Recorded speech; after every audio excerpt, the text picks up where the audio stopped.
back on the air. We had a bit of a hiatus because we used to broadcast over on Blab, but Blab is no more and Twitch is where it's at.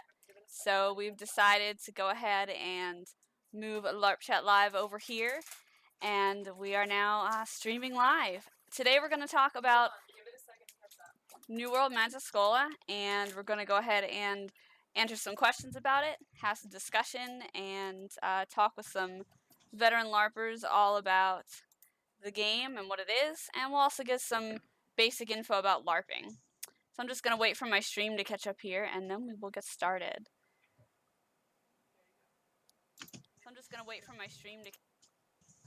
Alright, so we are all set. I have some wonderful participants with me today, and I'm going to go ahead and let them introduce themselves first, and then I'll talk a little bit more about what we're going to cover, what we're going to do here, and where you can find more information about the game. So would one of you like to start?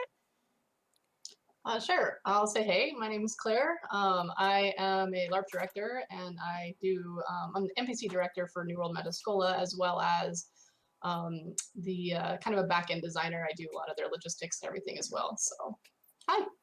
Welcome. Hi, I'm Kat. My webcam decided randomly to stop working. Trust me, I'm actually waving at my dead camera.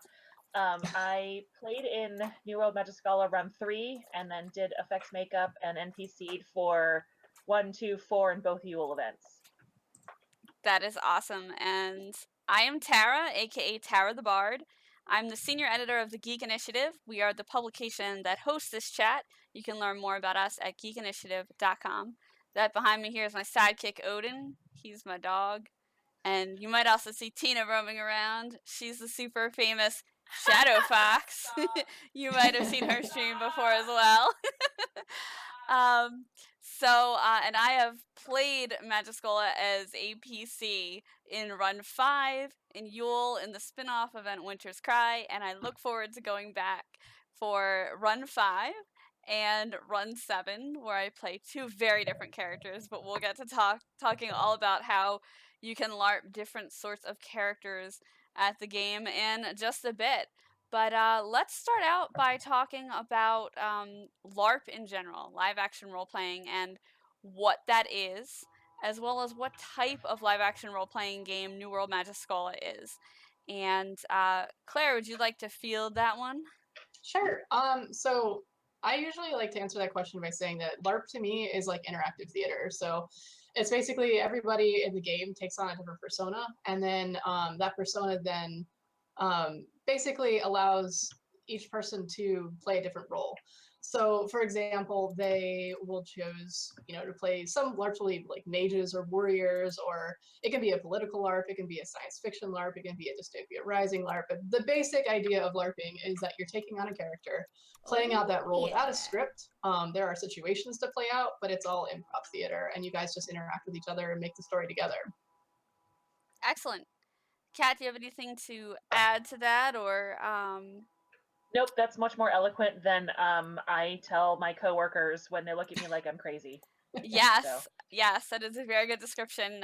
Depending on what kind of live action role playing game you're going to, gosh, I've used a lot of different examples. I'm going to a theater getaway, a writer's retreat, a camping, depends on the setting. So yeah, there's a lot of different types of live action role playing games. I started out doing fantasy Baffer combat games. Hi there, Caitlin. Thank you so much for following. So I started out with the beat up other nerds in the woods kind of games, and got really into intense, immersive role play where I just wanted to stay in character most of the time, and just really kind of get into the intensity of the role play. And I played a lot of diplomats. You can see on Tara the Bard, and so I went ahead and played a lot of bards, did a lot of singing, and that's kind of how I got started. So I got started there and was fortunate enough to discover New World Magischola when they ran their first Kickstarter, and I was like, it's wizard school, I gotta go. and I ate peanut butter and jelly sandwiches every day for like until I found out about it, until the Kickstarter ended, so that I could afford it. It's just like, and it was completely worth every penny and a really fantastic experience. So if you have not gone but you're thinking about attending a future run, definitely check it out. So we've given a little overview of what live action role playing is, and we've talked a little bit about our roles at the game. But my next question would be, what is it like to participate in live action role playing at New World Magischola versus other settings and styles? I don't have much experience in any other kind of live action role playing. In college, I briefly played in a boffer LARP, but that was mostly um, us running around the park with boffer weapons. We almost got a plot going and then never quite did. So this was great to have an immersive place to go, that you were in character for multiple days, that there were lots of people, lots of things to interact with. It was a completely different experience. It was amazing. It was very, very hot in run 3. That sucked, but it still, it functioned. I went from like, I will be a bright, happy, like competent individual to my brain is so tired I can't think. Oh well, whatever. I'm gonna go chase this plot over here and skip all my morning classes because I'm tired and I'm not making it to the first one. I'm sorry, Astromancy. I wanted to go to divination. I did, but you We know. tried. Uh, Now, oh Claire, well. at the initial runs, I know you PC'd as Hyacinth. Did you do that for all of the initial runs? Did you PC, or did you take on other roles? No, so my life with New World Magischola was very interesting. So I basically I started Magischola as a player. I just wanted to see what all the hype was about. I mean, their Kickstarter campaign was incredible, raising hundreds of thousands of dollars in a matter of days, and I just was blown away. The first I'd actually heard about it was sold out, and I was like, well, as a LARP designer, I kind of need to know what's going on with this like new hot thing that's on the that's going. And I was like, Yeah. wow, what's going on with this? And so I decided to. I actually was lucky. I had a friend that had bought one of the packages where you could bring your friends along, and they were looking for people to go with them. So it's like, hey, yeah, I'll join you. Let's go. And I just was not at all prepared for what kind of LARP it was, and it kind of blew me away with how it all works. So basically, my first experience was as a player, and I loved it so much that I was like, "Hey, I'd love to come back and NPC for you guys and kind of help fill in some of the story roles." And so I went back the following weekend. There were 4 runs last summer. I went back the second run as an NPC. And their staff members, a lot of them were kind of staffing from the College of Wizardry team over in Denmark and Poland. And so I was like, well, hey, you probably need somebody over the States that can help you with, running these things. And I have that skill set. I do this, I do this for my own company as well. So why don't I can do that for you. And so basically they invited me on board to kind of learn the ropes under some of, his name is Charles Bo Nelson. I learned the ropes of NPC directing for Magischola under him. And then the rest is history. Now I mostly am behind the scenes, running all the scenes and making sure everybody's where they're supposed to be and directing and everything. And every once in a while I get out behind the desk, but most of the time I'm the one behind the scenes, telling everybody where they need to be and making sure that, that magical prop is in that magical room someplace. Awesome. And Kat, I'd love to hear more about your role behind the scenes, because I know you had you put up a post for the players, and you were like, let me know if you need any special effects or anything like that, and we'll make the makeup happen. So I'm like, really, I'm not gonna say what it is because I don't want to spoil it for any of my friends watching, but I have a very fun and possibly familiar makeup effect that will be coming, and I'm really excited for you to work on that. So if you could tell me a little bit about, exactly what you do behind the scenes and how you organize that and set it up, that would be awesome. Well, I, like Claire, found the Kickstarter. They had opened up runs 3 and 4, and I got really excited and I bought a ticket for run 3 and then convinced a friend of mine to come with. So we got the double ticket, and she ended up as one of the house presidents. It was pretty awesome. She got to win the house cup. It was great. I got to watch one of my Cool. best friends win the house cup. It wasn't my house, which was a little sad, but I got anyway. So I was on the Facebook groups, and I think it was Mari that posted about the creature compendium that they were working on, and I was like, well, creatures, you say? I do effects makeup, and if you need help with creatures, let me know. And she sent me a message and said that they were looking for somebody to help with makeup, and I'm like, well, I live in Ohio, it's in Richmond, but I don't take a lot of vacation at my day job. Haha, not so much anymore, but I had a whole bunch built up, and I'm like, yeah, I'll come out for all of these. And Awesome. so I packed up my car with all of the things, because I wasn't super familiar with the Nordic style and the big open world. And when I was asking, what should I bring because what will I be making, the answer was everything, because we could be making anything. And I was like, okay. And one of the first things I did was, Maria, Mari's daughter, was one of the mail delivering fawns, and I forget the name Silvara. And Mari's daughter's adorable, and she wanted hairy feet to go with her fawn costume. And so one of the first That's so things I cute. did, I got to Virginia. I didn't know anybody there except I'd talked to Ben and Mari a little bit on Facebook, and all of a sudden I'm gluing hair to the foot of a child. It was very surreal. But yeah, I'm glad that I packed that wig hair, that like crepe hair. So I have an airbrush. I've got alcohol-based makeups that mostly survive the heat in Virginia. I've got all kinds of stuff. I've been doing effects makeup in haunted houses and short films and stuff for 10 plus years. So I'm like the MacGyver of cosplay.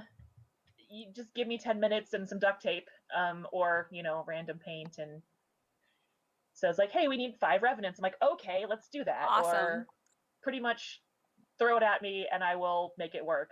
Claire has given me some hilarious scene requests. I am That's my job. really excited for Hyacinth's healing class.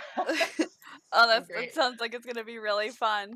That'd be great. The first time I encountered Maria, she was a revenant, and I was like, I turned the corner and I'm like, what am I gonna control? And there were all these like gruesome creatures, and my character's mentor is like, oh, this is what you do it, and he like teaches her the spell, and I look over and I'm like, it's a child, but of course my character's like kind of a jerk, so she's like, good, it's a revenant child, and I'm like, it's just a little kid. She was so happy to be a revenant, and she wanted to be creepy. She was really And good at it everyone too. is just horrified, like, who would kill and then control the corpse of a child? Yeah, she was really good at it too. Yeah, so my experience so far at Magischola has been as a PC, and I'm returning, like I said, it'll be my 4th event, counting the spin-off. So this character is kind of coming to, not to an end, but she'll come back in a capacity. But she is coming to the end of her time at school, so she's doing an early graduation, and it's kind of ramped up all the drama. And one thing that I kind of wanted to mention about this game and the style is that you're there for just a few days, and Tina had played College of Wizardry before we went to Magischola last year, and she's like, you're going to feel like you've lived a whole semester in a few days, and I was like, whatever. And then of course a few days later I was like, I feel like I lived a whole semester in the course of 3 days, because it's just how it works. That's kind of how the level of drama is. But Nicole has a question, and Nicole is going to be joining us for the first time at one of the future runs, and she would like to know, let's see, what would you recommend when creating your character for NWM? So I'll just kind of answer briefly, and then I'll turn it over to our guests here. When you sign up to play New World Magischola, you get like a brief survey asking about your likes and dislikes, and then you get a pre-assigned character, but it's got some like details that you can work with and move around. So I would say in your initial survey, be really clear about what you want to do and what you don't want to do. It'll let you prioritize it, which is fantastic. So what I did when I got my initial survey was I was like really committed to being in a certain house and a certain path, which is basically like what class you are if you're more used to like fantasy games. And so I really wanted to be in this particular house and doing this particular job. And I was like, oh, the rest of it, whatever. We'll just see what they give me. And that worked out really well. So if you pick like 1 or 2 things that you're really committed to and ask for that, that's how I recommend getting started. And then you can change some of the details as you go along. And you also can get a character coach to work with you to sort those out and to help you develop character relationships with the other characters before the game starts. Does anyone have anything else to add or any other tips for Nicole? Well, you had kind of talked about it earlier about like what is different about playing Magischola versus other LARPs, and that is definitely one of them. Is that all of the characters are precast because the actual design of the game is woven into the different characters and the way they're created. So, a lot of the drama in this New World Magischola setting is going to be basically set up because of the inter-character drama. So you have different characters with different secrets and different relationships, and that's all woven into the character design so that once the magic starts and once the event starts, all these different personalities and all these different goals and agendas, they all intermesh, and you can find allies and friends that want to help you with these things. You can find people that are against your beliefs and what your character stands for. Maybe your character is just, super relaxed and chill or doesn't care about grades or whatever. Then you can have a great experience with that too, as being like the slacker student, or but there's all these different personalities that are built into that character design, so that then once the event starts, play off of each other. And you also have built-in relationships, and you can form more relationships at the actual event itself. They do workshopping before the event, so everybody gets all part of this workshop. And then in that time frame before the game actually starts, you can figure out maybe if you need a best friend, you can find someone, or maybe if you want an enemy that's trying to like subvert your research as you're doing for your final thesis or whatever, you can find somebody to do that. So other campaign LARPs and other LARPs are very different in that you create your own character oftentimes. There's no sense of like combat or anything with Magischola. There is magical combat, but it's not the focus of the game. The focus of the game is more built up around like the drama of living the life of a student in a magical universe for a few days. So it's really great. Yeah, and that was one of the more challenging things for me. I was like, I want to be really kick-ass, and I'm gonna be a duelist. And then I was like, oh my god, I have no idea how to be a duelist when there are no rules. There's nothing to like constrain me. Who would possibly give me this unlimited power? This is terrifying. And that was one of the most intimidating things, but also one of the most rewarding things to learn as I played my first game there. I emailed my character. I emailed my character coach a couple of times, and I was like, hey, so I was thinking about this or maybe that or something else, and the character coach is pretty much whatever you want to do. And I'm like, that is not an answer. Give me like, I can think out of the box. Just tell me what the box, kind of vaguely the shape of it and its general direction. And they're like, just whatever. And I'm like, that's not helpful. And then I got there, and no, really, you can do whatever you want to do. And that's really freeing, but also kind of terrifying at first. But once you get there, it makes sense once you get there. I remember when I filled out my character sheet, I didn't really have a strong preference towards house or path or anything like that. So I pretty much just put, whatever. And then in between submitting the survey and getting my character, I like fell in love with Lac et Laveau and thought to myself, whenever I play a D&D game or any kind of tabletop, I always end up as the healer, and I kind of want to play off that. And then I ended up getting a healer from Dubois, and I got really salty about Dubois, but I decided to go to sort of counteract that by just having my character go completely all in on house pride. And so I was full bear house, best house, and I made like I had my character just be completely focused on the house points. And our run, for whatever reason, several people from Maison Dubois didn't end up showing up. So we had about a quarter to a third fewer players in our house. And so that made it harder to get house points because relative to everyone else, there were fewer of us.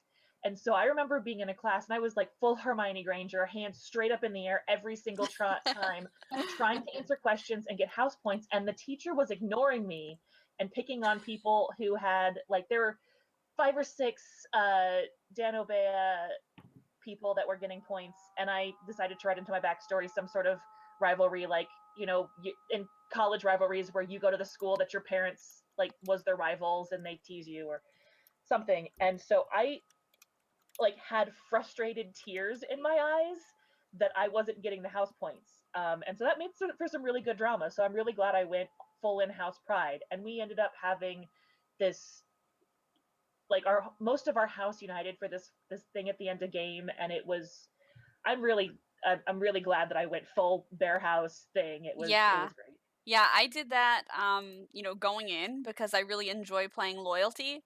So I, picked a couple of other characters to have really loyal ties to, and some other ones developed along the way as well. But I knew that I loved being loyal to like my group. So since this was such a new style of LARPing to me, I was like, that's what I'm gonna go in for. I'm like all Maison Dubois, and it worked out really well. And this year, my character is actually one of the house presidents, so I'm like still completely on board that train. But we have a couple other questions here in chat, and thank you to everybody in the chat for your patience. We're doing this kind of like interview style, which I know is a little different than some of the other things you might see here on Twitch, but this is our LARP chat live format, and we will get to all your questions.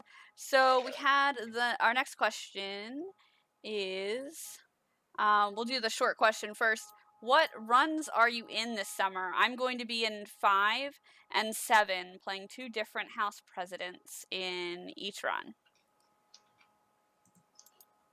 I will be at all of them. I will be playing a character. I actually get to step out from behind the desk for the 5th run. I'll be playing a 3rd-year healer. Her name's Hyacinth O'Heller, and she's a very, very difficult person to be around. She's not exactly friendly, and I play very much an antagonistic style for that character, which is a great. It's really fun because I get to be the dark shadow to all of the hero characters, and so it's just really fun to play that dichotomy, work together to make that story. For 6, 7, and 8, I will be behind the scenes as the main director for all the NPCs and scenes and everything, working with Kat. And Kat, you're going to be at all of them? I'm going to be at all 4. Awesome. Again, I live in Ohio, and I have to drive back and forth a couple of those times. Oh, no. So it's going to be interesting, but it's going to be great. There's a micro center near my house. I'm going to get some Balls energy drinks. I'm going to drink half of one and then boldly declare balls to the wall and then put the can against the wall and then laugh hysterically. That's how I do. But yeah, no, I'm really excited. I love just making creatures and random stuff. A couple of times people are like, I need some sort of weird thing to go out for the shadow market. And I'm like, okay, give me a second. And then I hit like a wall in my brain, and then I take a slight turn and like, okay, yeah, I got something. And then I just like, hold still, close your eyes, hold your breath, I'm gonna airbrush you, and then go out and give characters amazing experiences or nightmares, which, counts as both. Nice. We have another question. How does magic work in New World Magischola? And that's a great question because it's a big contrast for those who are used to playing rule-intensive games. That was probably the most difficult thing for me to adapt to because it's more about, the few things that you can't do. You can pretty much do just about whatever you can see. So that was really confusing to me, and therefore I'm going to pass this question to somebody who can better explain it because it's so much about, pretty much whatever you can represent. So, New World Magischola is very much a you see what you see type LARP. And so what does that mean? How does spellcasting work? How does magic work, right? So basically the core of this style of game, and it's basically referred to as a Nordic style LARP, is that the story is very much a collaborative effort. So let's say I pull out my wand and I cast, I'm going to set your hair on fire, Ignito. All right, so you kind of know what I just tried to do to you, because I just basically said, I'm going to try to set your hair on fire. Mm-hmm. And then I did some Latin-y sounding word and cast in your general direction. And so then you as the player can choose how to interact with that. So maybe I missed, maybe my spell flew over your shoulder, and so you look over your shoulder like I just missed you. Maybe I did set your hair on fire, at least you feel like it, and so you're grabbing your hair and screaming and running into a fountain and sticking your head in it. Or maybe I turned what you think is your hair is now pink, and so maybe it's not actually pink, but you think it's pink, and you're like, what did you just do to me? Whatever you want. Like, it can be the magic works is that whoever is casting the spell does a little bit of whatever they're trying to accomplish, and then they wave their wand around, make it look dramatic, and cast it. And then whoever receives the spell is actually the one that determines what happens to them. Maybe nothing happened to them, or they can go all different ways with it. It's really up to the player that receives it. And that can work the same way with potions, or with maybe artifacts. Like maybe your character's an artificer that's created an amulet and said, hey, I know you've been having trouble sleeping at night for you that should help you like get over those nightmares you've been having. So maybe this will work for you. And then you can take that as a character and play it however you want to. Maybe it works, maybe it doesn't. Potions are the same way, but basically magic is all collaborative. The thing to remember about it though is not to do something that would be completely impossible for the character to act out. So for example, Levioso, I'm going to make you to float. Well, you obviously can't act out floating unless you've pre-planned having a really cool prop to do that. Right. So you can't, like, as a player, you wouldn't want to cast things like that are impossible to at least quickly act out. Or I'm going to put you on top of that building, Levioso, Buildio, whatever. That's not going to happen. So you just don't want to cast something like that. You want to throw things at the other character that they can then react off of. Yeah, I'm a big fan of the fire and the lightning. At least for Please don't cast a tornado again. Hey, that wasn't me. That wasn't me. Run 5 did have an actual tornado, like an IRL tornado, happen, and we were kind of all sheltering in place for a while. My character, I was over in Judiciary Tribunal, just kind of chilling, hanging out, tornado going on, but we just kind of role-played through it and made sure we were safe. But yeah, won't summon an actual tornado. I'll try not to. That was totally not me. I was summoning some lightning. I will admit to that. I might have been summoning lightning. I might have been controlling revenants, but not raising them. And yeah, I mean, like the again, the magic was that was probably the biggest challenge for me, and the thing I was most worried about and anxious about when I went. And I was like, why did I decide to play a character who's so good at combat when I'm terrible at it? And what I discovered was it was actually pretty easy to learn. I was really grateful for taking 5 years of Latin in high school because I was able to very quickly come up with spells that were completely off the book. And additionally, I also learned that I really enjoyed role-playing mind magic, which I didn't really expect to, but I just kind of fell into it based upon the other characters that I was interacting with. And so now my character has moved into this like mind magic territory, and she's actually better at that. And so you can, move and change what you're good at even over the course of the weekend, just kind of based on what you're interested in. So we do have another question here from Rowan. Serious question. How do you deal with issues of metagaming and magic abuse, such as people always winning in duels? That's one of the things I struggled with. And that's a great question because it is opt-in. So, as the person like being attacked, you decide what happens to you, and sometimes people are like, really good duelists or whatever, and they're like, "Oh, I'm not going to, take that," and maybe they don't make the choice to lose, or maybe they're not comfortable making the choice to accept your action.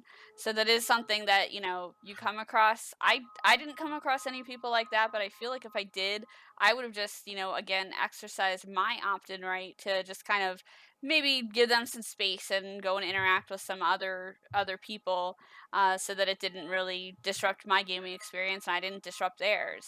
But do either of you have any other advice on that? Sure. It's a really, really good question, especially with like the way that this LARP is designed. It's a collaborative effort. And so with collaborative storytelling, every player is a partner in that story. And so if you're encountering people that perhaps you have a goal, let's say you want to demonstrate that you are a very proficient duelist, as one example. And if you're constantly finding people that you're fighting with that are always winning the duel, I basically have two things for that. First of all, I would suggest trying to find a few people to negotiate with. You could either pregame by connecting on the Facebook groups and saying, hey, I'm looking to make my character look like a badass. Is there anybody out there that would be interested in, doing a duel with me and letting me win that duel, and prearrange that so that you already know that, hey, this is going to be a great fight, but I'm going to be the one that comes out on top, and both of our characters have decided how to make both of our characters look good doing that, but at the same time, I'm the one that ends up winning and succeeding. So pre-planning that, it doesn't even have to be done before the game. You can do it during the game as well. You can do it in the workshops and say, hey, I'm looking to make, to demonstrate my character's prowess in dueling. Is there anybody here that would be willing to be my partner in that and lose the duel? Or you can even do it before the game, maybe in the combat class or Cross Wands, which is the dueling club. You can say, hey, we have an off-game mechanic that you can negotiate different scenes with, and that can be not just for combat. That can be also for romantic play.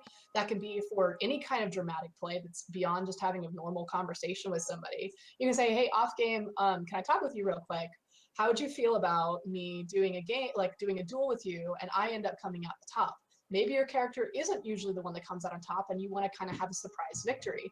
Try to find a player that would be willing to play that with you and build that story with you. So those are a couple different ways. If you're still constantly running into people that are just not willing to like kind of build that story with you, Tara said it correctly. Just find other people to play with, and see if you can build those relationships with other people that'd be willing to make that story with you, basically. Yeah, I kind of swam. Oh, go ahead, Kat. Oh, well, I was going to say, Books is one of the people that will be helping out with this, and they ran an event. It's called Event Horizon, a similar Nordic style event that was a space LARP. And one of the things they said in the workshops is, and I'm paraphrasing here because I didn't sleep a lot at that game either, that the system, yes, it's really easy to metagame and to play that, but we're trusting you to not do that. And I don't think in any of the games that I've played so far, I've really encountered any of that, because they've done a really good job of fostering a culture of collaboration. Mm-hmm. And so pretty much it seems like everybody's here to make everyone else's game awesome. So, like, yes, it can happen, but there's enough people there that not everybody's going to be doing it. Yeah, that really helps. If you're not enjoying something, you can just kind of move on to the next thing. And over time, I've been a little bit more comfortable with negotiating scenes beforehand. Some of the scenes that I have planned for Run 5 and 7 this year are pretty planned out in a pretty complex way. Just a couple of them. The rest of them are very like, okay, this may or may not happen, or if I run into this trouble, I'm gonna come to this person. And some of it is like some of the more, I think, detailed, planned out stuff is where the opt-in and the consent comes into play. So what would fall under that? Like really intense duels. I play a really intense character, so I somehow actually become somewhat intimidating when I'm playing, which is crazy. But I've had people say like we need to like kind of dial it down, or as you say. So I try to like be aware of that and make sure I'm not actually pushing people around, which is a really like bizarrely new feeling for me.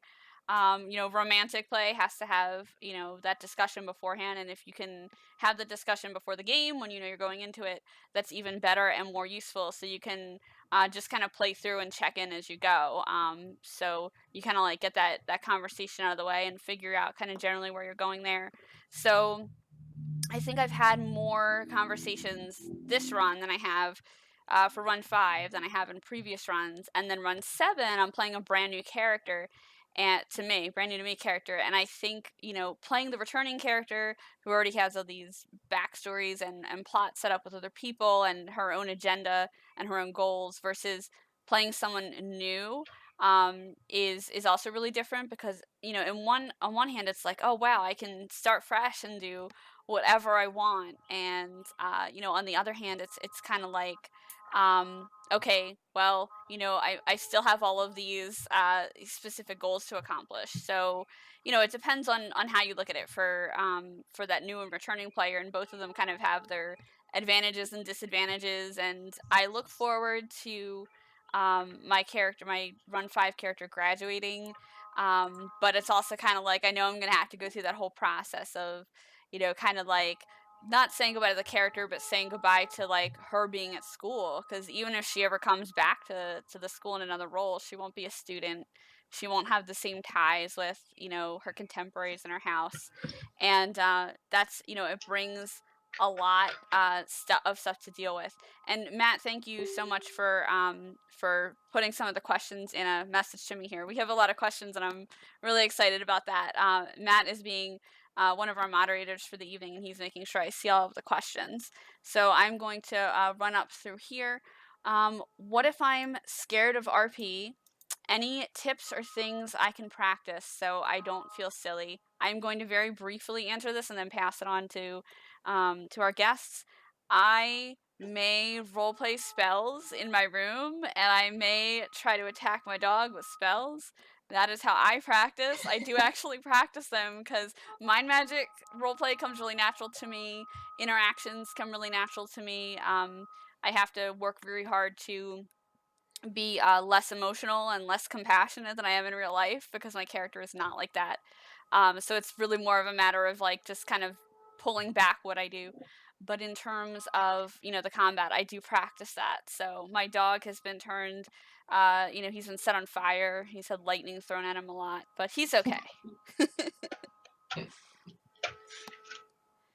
Any other tips that you guys have for practicing roleplay, or if someone's nervous about it? I would say that your mirror is your best friend. Like, I mean, I totally, if I'm like trying to play out a dramatic scene in my head, or if I'm trying to prepare for a certain character role, there's definitely times where I've like done lines, like I'm washing my hair in the shower and I'm like in it, I'm like, I'm gonna pretend I'm in this scene and I'm talking to myself, and it's kind of weird, but it's helpful to kind of like get into that, if you're gonna have like a serious conversation with somebody and you're not a serious, antagonistic person, then having that, like practicing those conversations and practicing those tones of voice, like in the mirror or in the shower or whatever, is helpful. And I definitely practice spells as well, just like Tara was talking about, like practicing spell casting and like just saying the words. It kind of makes you more comfortable with it. As far as role playing goes, you don't have to be too different from yourself, really. Some people enjoy playing a character that's very different from who they are because the separation makes the role play easier for them. Other people are completely opposite to that and have an easier time basically playing themselves with a little bit of fantasy thrown in. And it really just depends on what is more comfortable for you.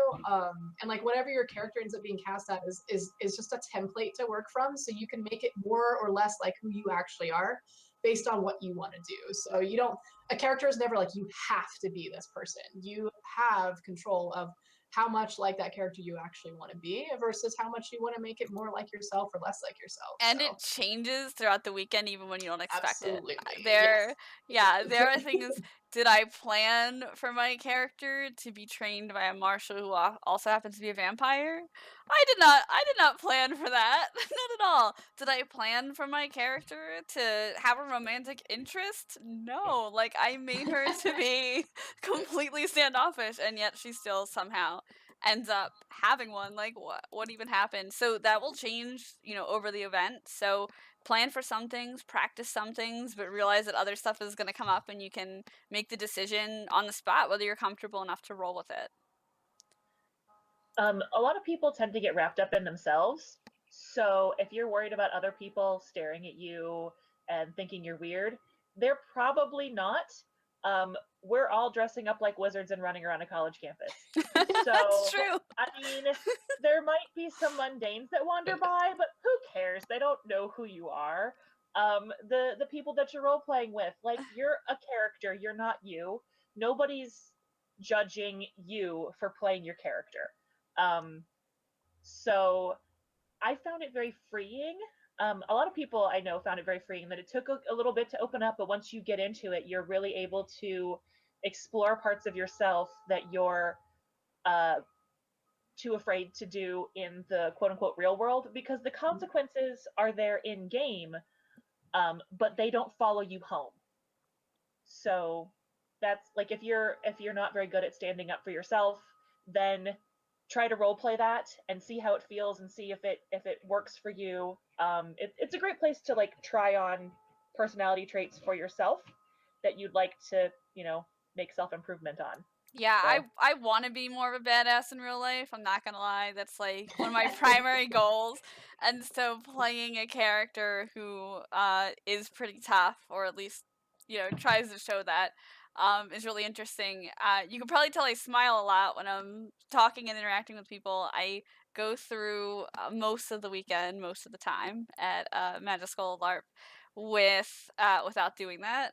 It's really hard. I get like super giggly before I play, and I get all of my smiles out, and then just kind of dive into it. And so my other piece of advice for that question is to kind of fully commit. Like once you go in, fully commit. And so the first 2 or 3 hours, I fully committed because I was already an experienced role player and I kind of knew what I was doing there. But I saw how like potentially dark other people were going, and I'm like, yes, let me follow this path. This is great.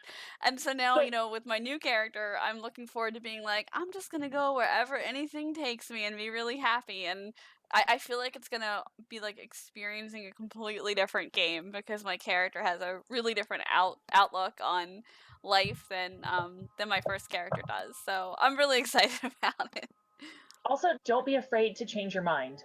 If you've got in your brain of what your character's going to be and then it just doesn't work, I spent the first day kind of, like I said, I was trying to be a relatively good student and all of this stuff, and the player, felt like I was perpetually behind on everything, that I was always running late. I had to, like, I lost my wand first thing. I found it, but I was really stressed out because I felt like I was doing a disservice to my character. Because it's one thing, like, if your character's a screw up, you can be put together and play a screw up. But if you're a screw up, you can't really play a put together character. And I finally just reconciled that in my brain, like, okay, well, Kitty's not going to be a good student anymore, so she's just going to be what I can make her. And once I got in my own brain, I really gelled with the character a lot better and had a much better time than trying to force a square peg into a round hole. Yeah. And so once I just kind of rolled with it, like, it worked. Yeah, that's definitely great so advice. If you, like I said, so if it's not working, don't force it out. Change your mind. If somebody calls you on it, be like, well, I had a terrible dream and it told me I had to change my life, or, magic, roll with it. It's fine. I was cursed. I don't know, whatever. I was just gonna add also that if you're nervous or worried, that's completely normal, and like there's probably a ton of other people that are feeling very, very similar to the way you are. There's a lot of first-time role players that come to this event. It's not all experienced people. You have people that this is literally their first time they've ever LARPed in their lives. And there's also people that have been doing it for 15, 20 years. But so it really doesn't matter, and everybody has fun with it. And again, it does take sometimes a day or two to kind of like shake off the nerves, and that's completely okay. Like there's nothing wrong with that. And then once you kind of get into it, great. My best suggestion is to try to jump in as much as you feel comfortable with, and then kind of see where it goes from there, and don't be afraid to try things, because this is a very accepting community that is, we're here to all make the story together. Like you can't really mess it up.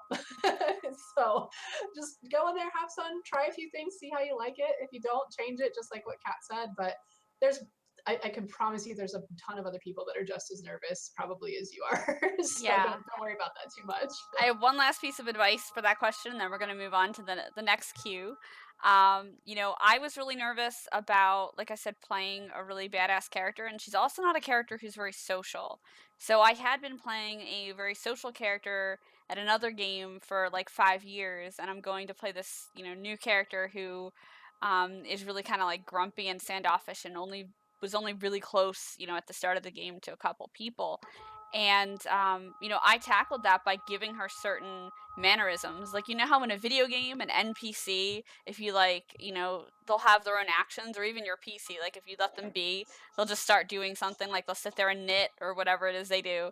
I gave my character a couple of things like that to do. So whenever I felt like I was being socially awkward or not interacting with people and it was against my true nature, I just kind of like started patrolling, and everyone was just like, oh, there's Minerva patrolling again. That's what she does. She's going out to find people who are causing trouble, and that kind of like became my thing, you know, and I relied on that for a while until my character developed those other connections. So you know, my last piece of advice would be really develop one or two things that you can focus on or do, or some mannerisms that you have that you can really focus on there. So we're going to move on to the next question from Clearly Pixelate.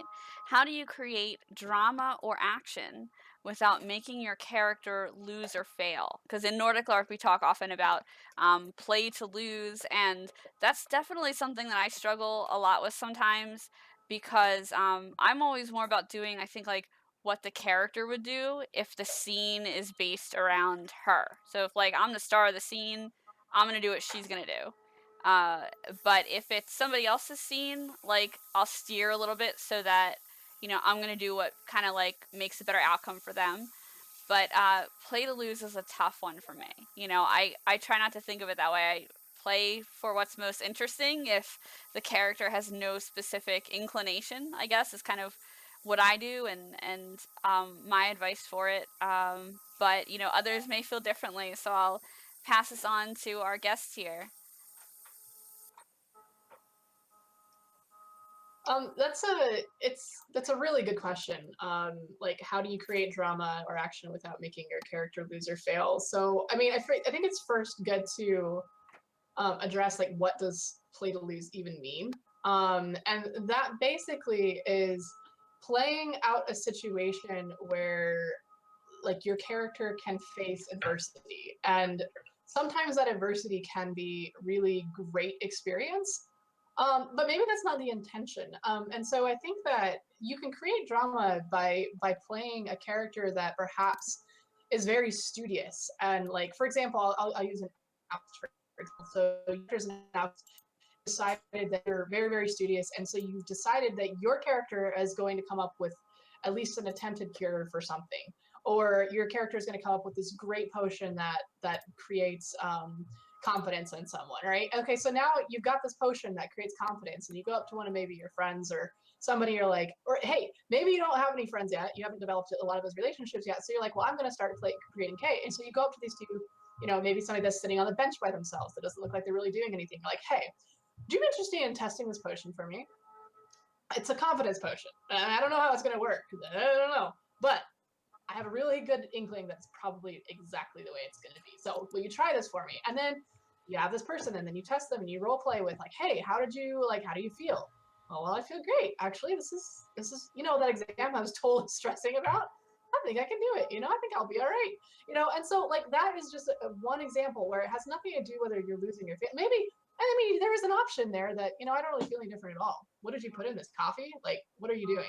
You know, that is an option. That can happen because that character does have the choice to interact however they want to. But it's kind of how you present yourself as saying, hey, you know, I've been working on this for hours. I've literally spent the last like 3 weeks working on this potion. I think I finally got it. Will you try this for me? And so the way you presented that is, instead of, well, you know, I kind of threw this thing together. I'm not quite sure how it's going to work, but what's the harm in trying it, right? And so there's two different ways you've just presented that potion you've just made, and the way your character has approached making that potion. And so that gives the clues to the other person of how can they react then to that person. Now, of course, it's LARPing. The beauty of it is that it's improv, and you never know what to really expect. But you can at least build in ways to kind of prep for what kind of answer you're looking for there. So that's one way to create drama without it being a win or lose situation. There's bunches of different ways to do that, but hopefully that kind of gives some direction on what your question was. There's a bunch of different social justice kind of things happening in the game. There's the unsoiled versus mundane versus mixed heritage thing. There's the sapience advocates. There's chupacabra sapience kind of things. A lot of people, if you see in the character connections page, will come up with like, my character feels this way about a particular issue. And I noticed that pretty much everybody was aboard the free hugs train when it came to sapience advocates and chupacabra rights. And so I decided, rather than going like hardline opposite that, like no chupacabra are food and they should be made to guard the prison, I took the climate change denier stance of chupacabra sapiens. Like, they might be, but the research isn't in yet. And I had a lot of really fun ethical debates with people. Like, ethics was my favorite class. And so everybody would be like, yes, Chupacabra or Sapien. And I'd be like, you know the house ghost for Dan O'Bay? They were killed by a Chupacabra bite. You know that, right? Or somebody brought one into lunch, and I'm like, can I eat my lunch without feeling like I'm going to be killed? And people didn't like my character for that so much. Also, I think vampires showed up at some point, and I just yelled out the door, "You're not real people!" And one of my housemates looks at me and says, "We're going to have a very angry conversation later." And I said, "Looking forward to it. I got to go take this guy to the tribunal. Be back later. Bye." And I'm sad that we never got to have that angry conversation about why I thought that vampires, it's a shame that you're dead and your animated corpse is being walked around by a demon. And if I were playing my character again, I think I would feel honor bound to help my house president track down and kill her now vampire sister. Yeah, vampires are complicated in this game, or they can be anyway. It's a very. They were there to guard the ball, and Claire and Maria just kept looking at me like food. Yeah, that can be a complicated issue. I'm just gonna leave it at that because I don't want to get too far down the rabbit hole of war stories, because only the people that were there kind of tend to really enjoy your like once upon a LARP stories. But there's so much to explore with that. Yeah, well, with that what plot. I'm saying is that if you see a popular opinion online, then you can take a slightly different stance, and that gets you into that opens the door for a lot of conversations, which are not necessarily win-lose. It's just exploring different topics in game and out of game kind of thing. That is absolutely true. That is like a really great way to do it. Ethics was my favorite class, which was not what I was expecting at all. So the next question that we're going to move on to, we have a question about cactus cats. And what is the cactus cat meme all about? And what is a cactus cat? And you know what? I remember in Run 5, I think it was, people talking about Prickles. I never saw Prickles. I just kind of heard about him, and my character's like, whatever, cryptids, I don't like them. Sometimes I eat them. So I kind of missed the origin story. So if anyone wants to kind of jump in on that, I'm curious too. I know the epic tale of Prickles the cactus cat. So Alexi played characters in both runs 1 and 2. He played Sunny, and he just, for fun flavor text for the world, printed out flyers and put up in the dorms, missing cactus cat Prickles. And so they were just up in the dorms, and nobody took them down between runs 1 and 2. And a character in run 2 made it his personal mission to find Prickles the cactus cat. That's so cool. And at some point, I forget her name. I think it's, I don't want to say it wrong, but there's a player. She played in run 1 or 2. I forget. I think it's Carrie something. I'm friends with her on Facebook. Anyway, she made several cactus cat plushies and brought one of them to Magischola. And so I went out on an NPC thing as a tree spirit that somebody wanted to interact with something at this fallen tree that the tornado blew down. Thanks, run 1. And they gave me the cactus cat to hide somewhere in the woods. So one of those players found found Prickles, got really excited.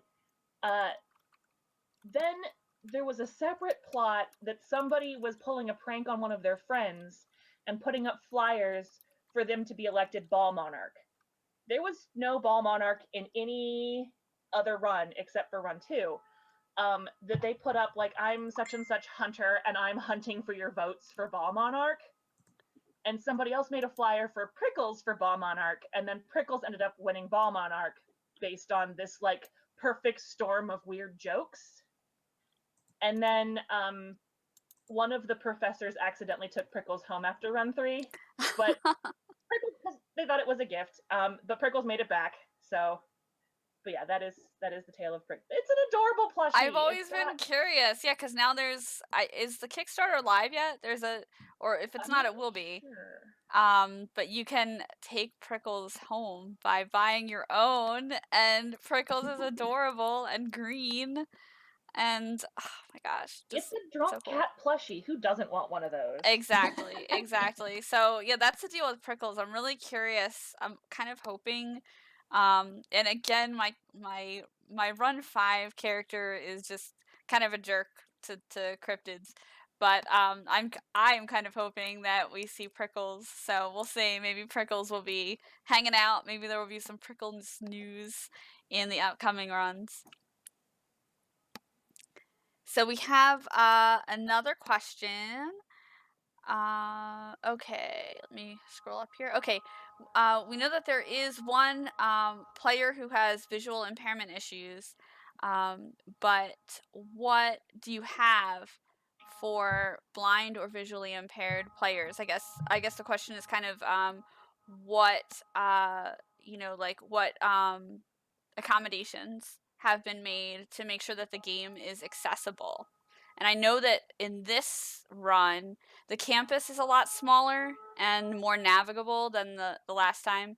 We had a beautiful, beautiful campus the first time, but it was huge and everything was hard to find, and there were lots of hills and steps, and it was, not the most accessible. So I think, the first thing I'd say is the newer campus is smaller and things are easier to get to.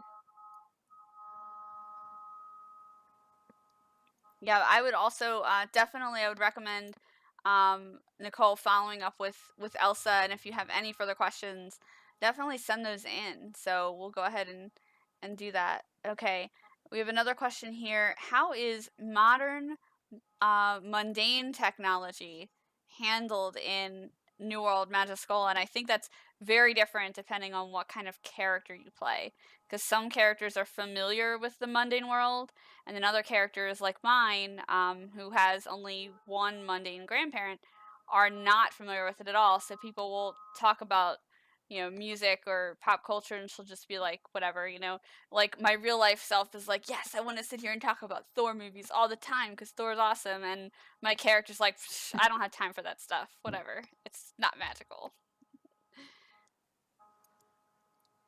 Yeah, I mean, it exists. Like, the mundane world, what we call mundane is the non-magical. So anytime the word mundane is used, it's basically referring to people that are not wizards, and have to rely on stupid things like cars to get around, and and use these computers and stuff. So I mean, you can have them.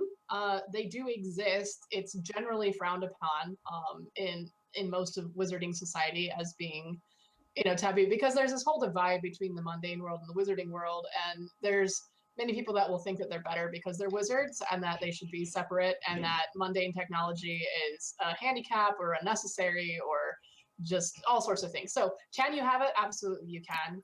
It's not necessarily something you're going to see a lot of in game.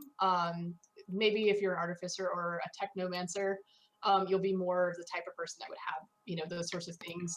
People may shun you for them, but as a caveat to that, if you need it, like if there are things that you actually need as a person, like I, Claire, need to have this cane, or I need to have this magnifying glass. I think that we were talking about that. Maybe I'm confusing a different question, but or perhaps I need to have my phone out because I need to have it just in case my family calls me or whatever. Like if you need something, absolutely you can have it. There's no problem with that.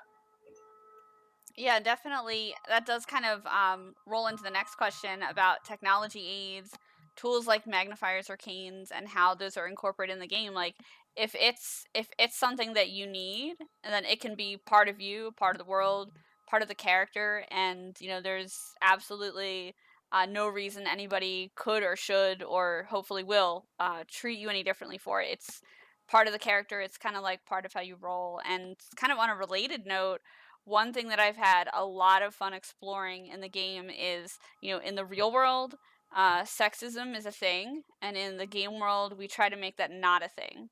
And so my character has developed in a way that she doesn't have to face some of the same challenges that I do in the real world, because she's not told that, she was never really told you can't do that because you're a woman.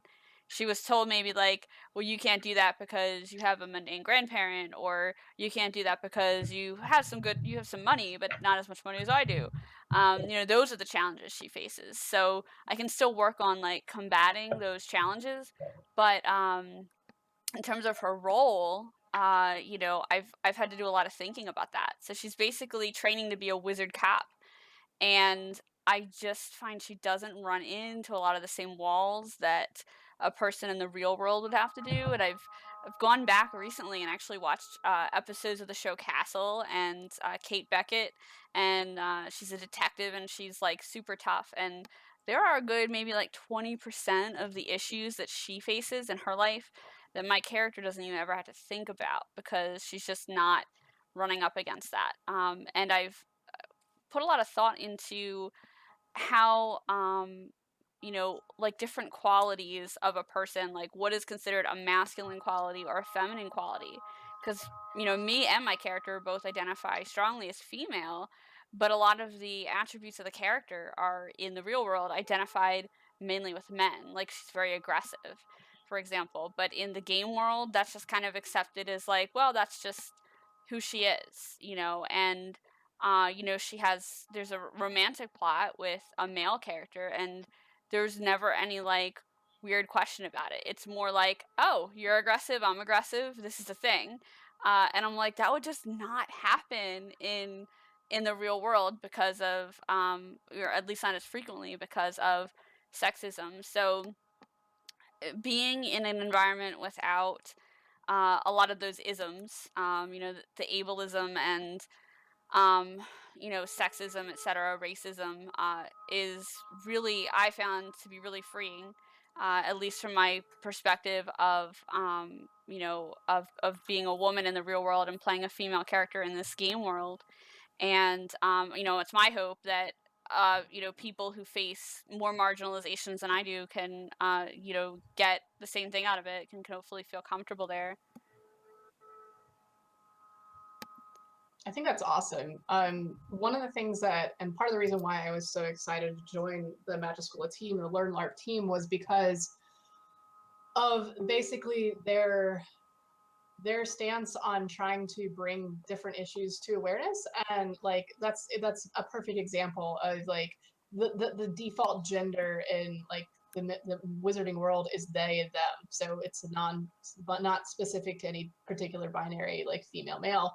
And so, I mean, obviously there are still female, male, and non-binary and everything in between. But the cool thing about playing a wizard in a wizard world is, like, if you have physical limitations, it doesn't really matter. I mean, obviously, yeah, those things still exist. Like, if you have knee problems, or you talk, like we had the player ask about, you know, visual impairment or anything like that. Yeah, those things still exist. I mean, unfortunately, we can't just make them go away. But in the wizard world, at least we can pretend that that doesn't really matter as much, you know. So like, I mean, I just came back from I went to the challenge in Poland just recently, which is another related event, and one of my yeah, it was really cool. But one of the characters I was playing with was, you know, hobbling around all the time, had a staff and cane, just chunking around, and it wasn't necessary out of game for them, but their character was very, very old, and therefore they kind of played off of that. But that didn't make them any less of a badass. They were still an incredible wizard,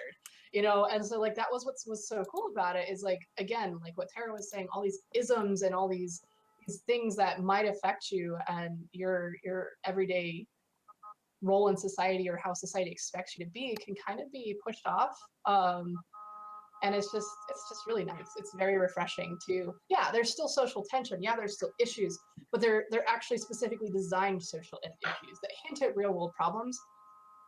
But a lot of the real world problems aren't something that you have to deal with as much in Magischola, which is, I think, one of the things that makes the community so special, is that the focus is on people rather than who you, like, are you a female, are you a male, do you have, you know, these physical issues or whatever, you know. Like, this is great. It's really awesome to be able to be in that community. So it's nice because the way that the issues are designed, since nobody in their character, or sorry, in the player isn't super duper invested in it, because when you try to have a discussion with somebody in the real world, a lot of people, when their worldview is challenged, they like dig in and build all these walls, and it's really difficult to get a dialogue going. But in game, everybody's really open to talking about and debating various in-game issues, and so it's nice to be able to have a give and take conversation, as opposed to like, well, no, you're wrong, no, you're wrong, I'm gonna take my wand and go home now. So I had a lot of really neat interactions. I encountered a really stuck up unsoiled that believed that all the mundane born wizards should be part of a servant caste and all mundane born mundanes should be exterminated. And he was just, wore his tie and a sweater vest and completely told me this out in the open and was unashamed. And I'm just like in my brain, like, you're a monster. But in the character I was playing, an NPC at the time was like, yes, do go on. I am very intrigued by your worldview here. So yeah, it's nice to be able to have conflict and to handle conflict, just like you're kind of learning in the real world.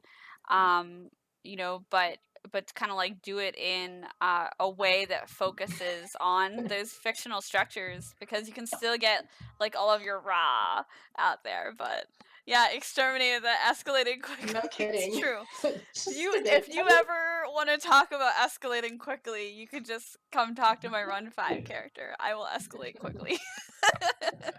No, I asked him if he said like mundanes. I thought that he meant like mundanes as a servant class, and he's like, no, they don't belong alive. Like, no, the mundane wizards belong as a servant class. And he just, with a smile on his face, and I'm just like, and I was playing a random NPC from Europe, and I'm like, yes, I kind of agree with you. I'm gonna roll with this. And in my brain, I'm just like, okay.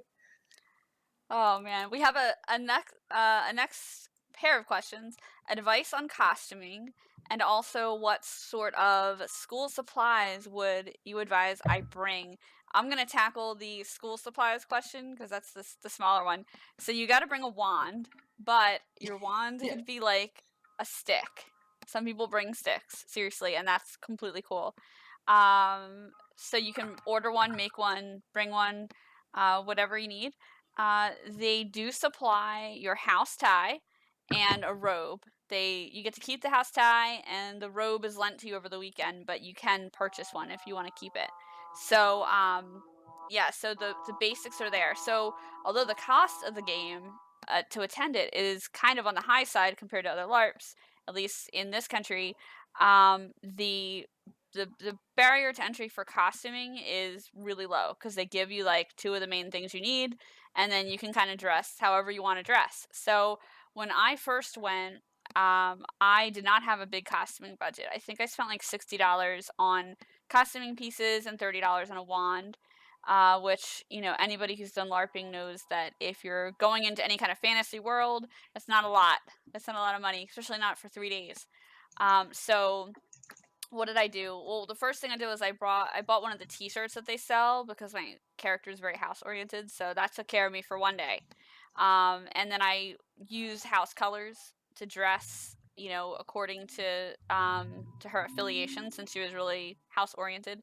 But it wasn't how I idealized her dressing. Okay, and so 1 year and a $300 jacket later, she dresses that way. But there's no way when I first started the game that I was going to be able to, just like kind of jump in and dress at that level. And so that's not an expectation. It's not a requirement. You do what you can. And I found that like the role play that I did and the inexpensive costuming piece that I wore, which was a military style hat, kind of got the message across, even though I couldn't dress the way I wanted. So yeah, now I have all the costuming I want, and I do think that I look more the part that I want to play. However, I learned that it was not at all necessary, and people still reacted exactly the same way, just based on my role play and on the one inexpensive costume piece. I think the hat cost me like $8. So, having a hugely expensive costume piece is not at all required. Natural fibers. You are in Virginia in the summer. Natural fibers. I had a linen shirt, cotton stuff. I love thrift stores, so I was at thrift stores a lot, but I was always checking the tag to make sure it wasn't going to be like, this is a gorgeous dress. It is 100% polyester. I'm not going to wear a plastic bag in the swamp. No thanks. So my body did thank me for that. Comfortable shoes, sunscreen, pretty much whatever you want. Like, I had a white linen shirt that I was prepared to ruin for a scene that never ended up happening. But I wore bright colors because my character is very bright colors. I had a few like random embellishments. A lot of people wore hats. So the sky's the limit. You can go bare bones, just, whatever street clothes you feel like with your house tie and your robe, which if it's too hot, they won't make you wear the robe outside. But you can go full on crazy bonkers nuts. There's everything in between. No matter what you wear, you're not going to be the weird one because we're all the weird one, so none of us is the weird one. That's true. That's really good advice. Goodwill is your best friend. Like, Yes. I get so much of my stuff from Goodwill. Like I can have like a costume that looks like it cost me a gajillion dollars, and literally it was like $15 at Goodwill. And so that's like my favorite. I think the comfortable shoes thing can't be said enough because I mean, as much as like my character might wear heels or something egregious, or maybe your character will wear fancy shoes all the time because they're super unsoiled and rich as crap, but whatever. I mean, like, be comfortable, because that's definitely number one. You don't have to have any special type of costuming if you don't want it. Like, if you just want to wear jeans and a t-shirt, technically you can do that. That's okay. There is sometimes people think that they need to wear something nicer if they are like an unsoiled character, and that is true. Usually, like that's encouraged, but it's not necessary. But again, you can go to Goodwill and buy slacks and a nice colored shirt for like less than $10, and that'll be just fine. The other thing that you might want to bring is something for the ball. It does not have to be formal attire. It can be whatever you feel like wearing. It can be, if your character is very self-expressive, I mean, you can wear whatever suits your character. If budgeting, again, is something that, there's a lot of people that are very tight on their budget right now. And so, like, I would say, just do whatever you're comfortable with. Nobody's going to judge you for anything. So just wear whatever you want. Even if you are cast as a super rich unsoiled that should have a bajillion dollars worth of clothing. And sometimes in real life, we just don't have that. So don't feel pressured to wear any specific anything. Do what you're comfortable with, both as a person and, whatever your budget can allow. So just whatever you want. Yeah, I had... Bring extra socks and change them frequently. My friend that came with me, she got combat boots for her character, and she bought them a couple of months in advance and she did the right thing. She tried to break them in. But University of Richmond, like we said before, is beautiful, but it is full of hills and stairs and humidity, and it hates you.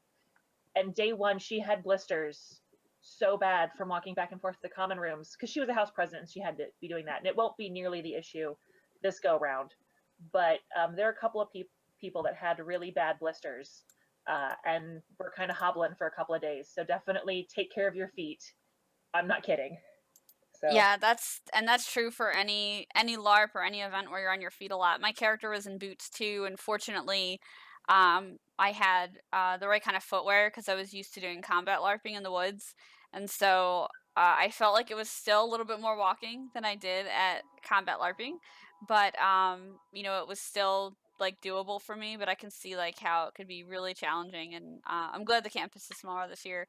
And as for the ball attire, so for the first one I went to, I wore costume I already had, and I felt like it didn't really match the character, but I just kind of wanted to wear something kind of fancy.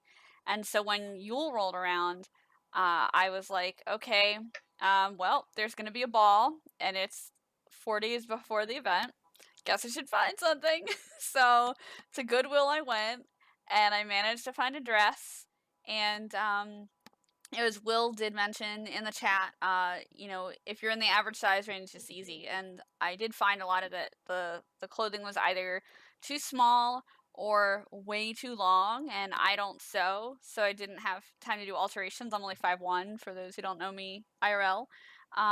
So, I did find a lot of things that wouldn't fit one way or the other, but I finally did come across a probably like a former bridesmaid's gown, and I was like, it's perfect, it's blue, I can use it.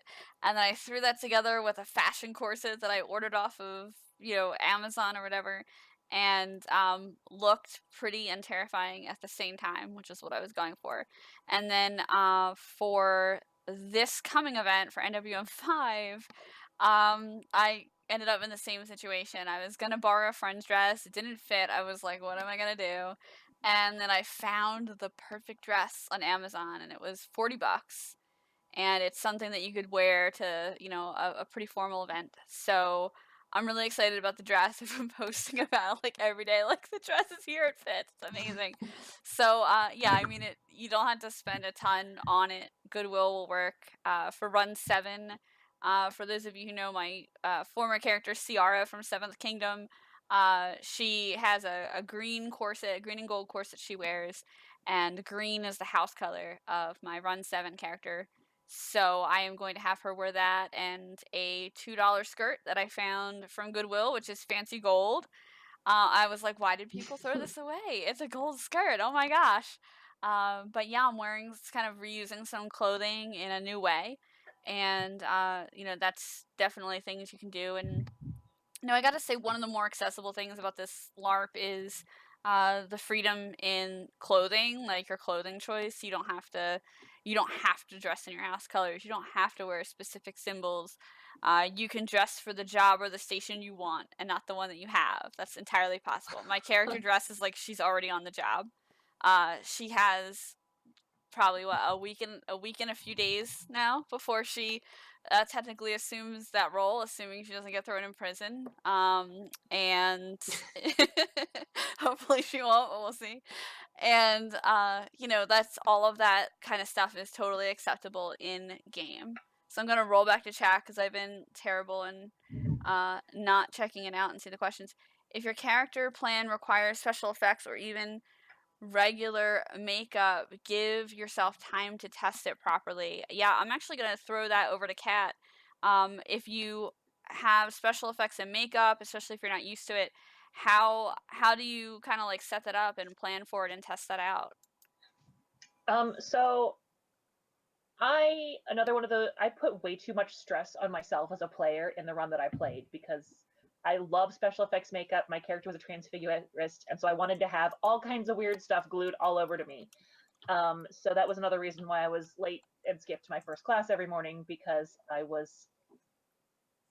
So manage your expectations. First of all, don't stress yourself out over it. If you need touch-ups, I'll be in the NPC HQ. I am available for players as well as NPCs. NPCs heading up for a scene, they do get priority, but I will do my best to work people in. If you have something with glue, have a remover for that glue. If you're gluing something to your face, lube up your eyebrows and hairline if you want to keep them. That's important. So don't glue your eyebrows unless you're prepared to either lose them or spend a long time picking them out. Rigid collodion for scars is a really good thing to get a nice deep scar effect. There is a remover for that, and if you don't have some, I do. There was a player, and I forget which one it was, that had a big deep scar across his face, and after the game was over, somebody saw on the Facebook that he had potentially given himself a real scar because peeling that off takes the top layer of skin with it. Oh my gosh. And he had done that for multiple days. That may be useful for me to know. I'll just let you handle all of the makeup for me.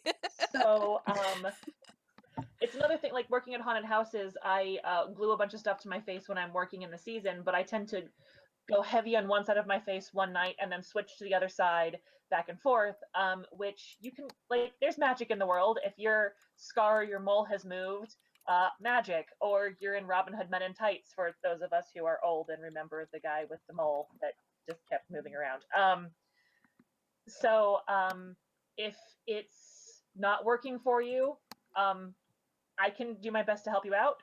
And if not, then we can come up with an in-game reason to why it isn't working anymore. Awesome. It's so nice to have you available as a resource for any players who are going to be attending who are watching. Makeup is one of the things that you can plan first. I know, Kat, you'd already wanted your requests in, but hopefully people will come to you sooner rather than later. Yeah, most of that was like if you wanted to have. It's too late now if you want to custom sculpt, because I'm like I was sculpting things earlier for certain 3D transfers. I don't have time to make a custom thing anymore. But like I said, I'm kind of MacGyver. I've got a bunch of stuff. Like, you would not believe the amount of things I have. So much kind that of it doesn't fit amazing. in the car. So it's one of those things that's why I was asking for a rough idea of what people were wanting, so I didn't leave something behind. Like, I've got this, it's a gel that does an ice effect, of like a frost effect. I may or may not bring that because it may or may not actually work with how hot it probably will be. But depending upon the air conditioning or whatnot, like the crepe hair, I almost didn't bring it last time, and I'm so glad I did. But yeah, so if it's like an obscure thing, shoot me a message. I will be leaving Wednesday morning first thing. So if you think of something bizarre that you want, I might have it, and I will do my best to throw it into the car and have it there available. Yeah, So, I appreciate that because I am like, I don't know, I'm so new to that. I used to play a game that had gnomes in it, and when my character achieved fallen status by going from an immortal fairy to a mortal being because I went from a staff role to a PC role in that game. I was kind of encouraged to go and be a gnome, and in Seventh Kingdom, gnomes have blue skin, and I'm like, man, that would be really cool, but like, then I have to do blue makeup all the time, and I was like, nope.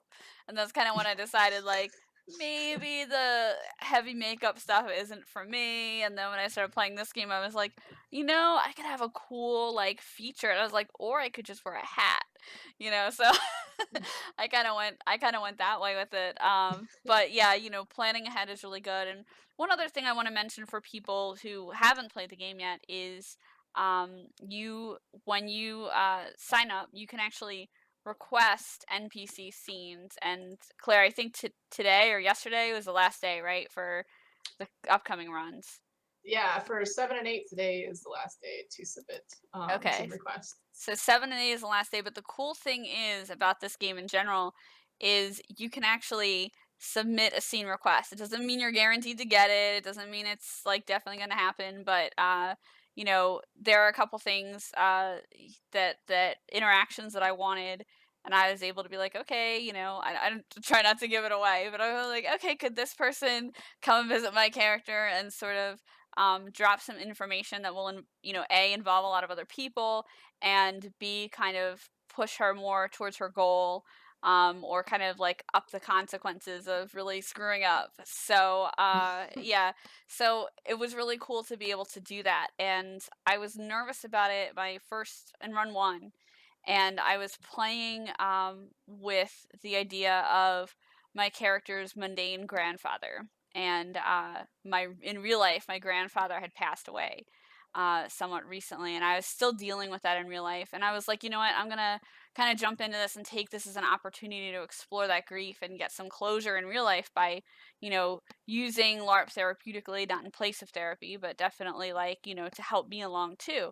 And so I decided to kill off the grandfather and to have him show up, and he was mundane, so he was not aware of the magical world prior to showing up. And so he died, and he was like, so now I'm aware, and I decided to come visit you. And my character sang to him, which is something, that a lot of people didn't know she did, because she's not a very emotional character. And she got to say goodbye to him, and that meant a lot to me, and it really did. And the role player who handled that scene he was fantastic, and it was just a very meaningful moment. So, and that was the only NPC request that I put in for that event, but it kind of like made my event. It really did. It was a huge, meaningful thing. And so, yeah, definitely for future runs, I certainly encourage you to use that request, and especially if it's something that other people can observe, or you can kind of like pull them into. Some of the plot that I have planned is like, I had a couple things that I was thinking about, but I was like, oh, well, what will get more people involved, and what will really kind of involve them and further their stories. And so that's kind of what I went with for submitting those. So yeah, that's kind of like the idea about submitting those, and also submitting the makeup requests as well. So if you guys have any other questions, drop them in here. I have a couple other things to cover, but your questions come well before anything that I have to say here. So do drop them in. I know there are people in here who have not played Magischola. Matt has heard all about it like a million times from me because that's what happens when you date a LARPer. Will has not been here though, and I'm gonna call him out only because I know that I'm not gonna embarrass him. So Will, go ahead and toss some questions in if you have them, and I'm gonna move on to some other things I have written down here. So we briefly touched on New World Magischola being very new player friendly, but also friendly for people who have played other kinds of role playing games before. And I noticed there were some people that I role played with, and I was like, "What? They were a new LARPer? They'd never LARPed before? I thought they were like a pro with like twice as much experience as me."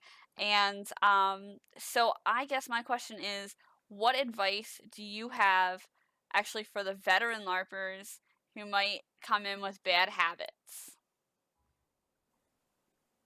Oh, that's a great thing. Open-mindedness is always a good thing to have, regardless of if you've played one game or 50 games. It's always really refreshing. Like it's always it's going to be a better experience overall if whoever it is comes in with an open mind and just willing to embrace the style of gameplay. Because anytime you come in with expectations, then you have something to kind of hold up against it, you know. So like if you're expecting a thing to work this way but the game doesn't actually work that way, then you're setting yourself up for disappointment. And I'm not saying that in a negative way. I'm just saying that in that the game in and of itself exists as it does, as the game, like it is what it is, you know. And so like if you want to go play a boffer game and you're expecting to have the same experience as New World Magischola, you're also going to be disappointed, because lots of boffer games or campaign LARPs are not designed the same way that a Magischola game is.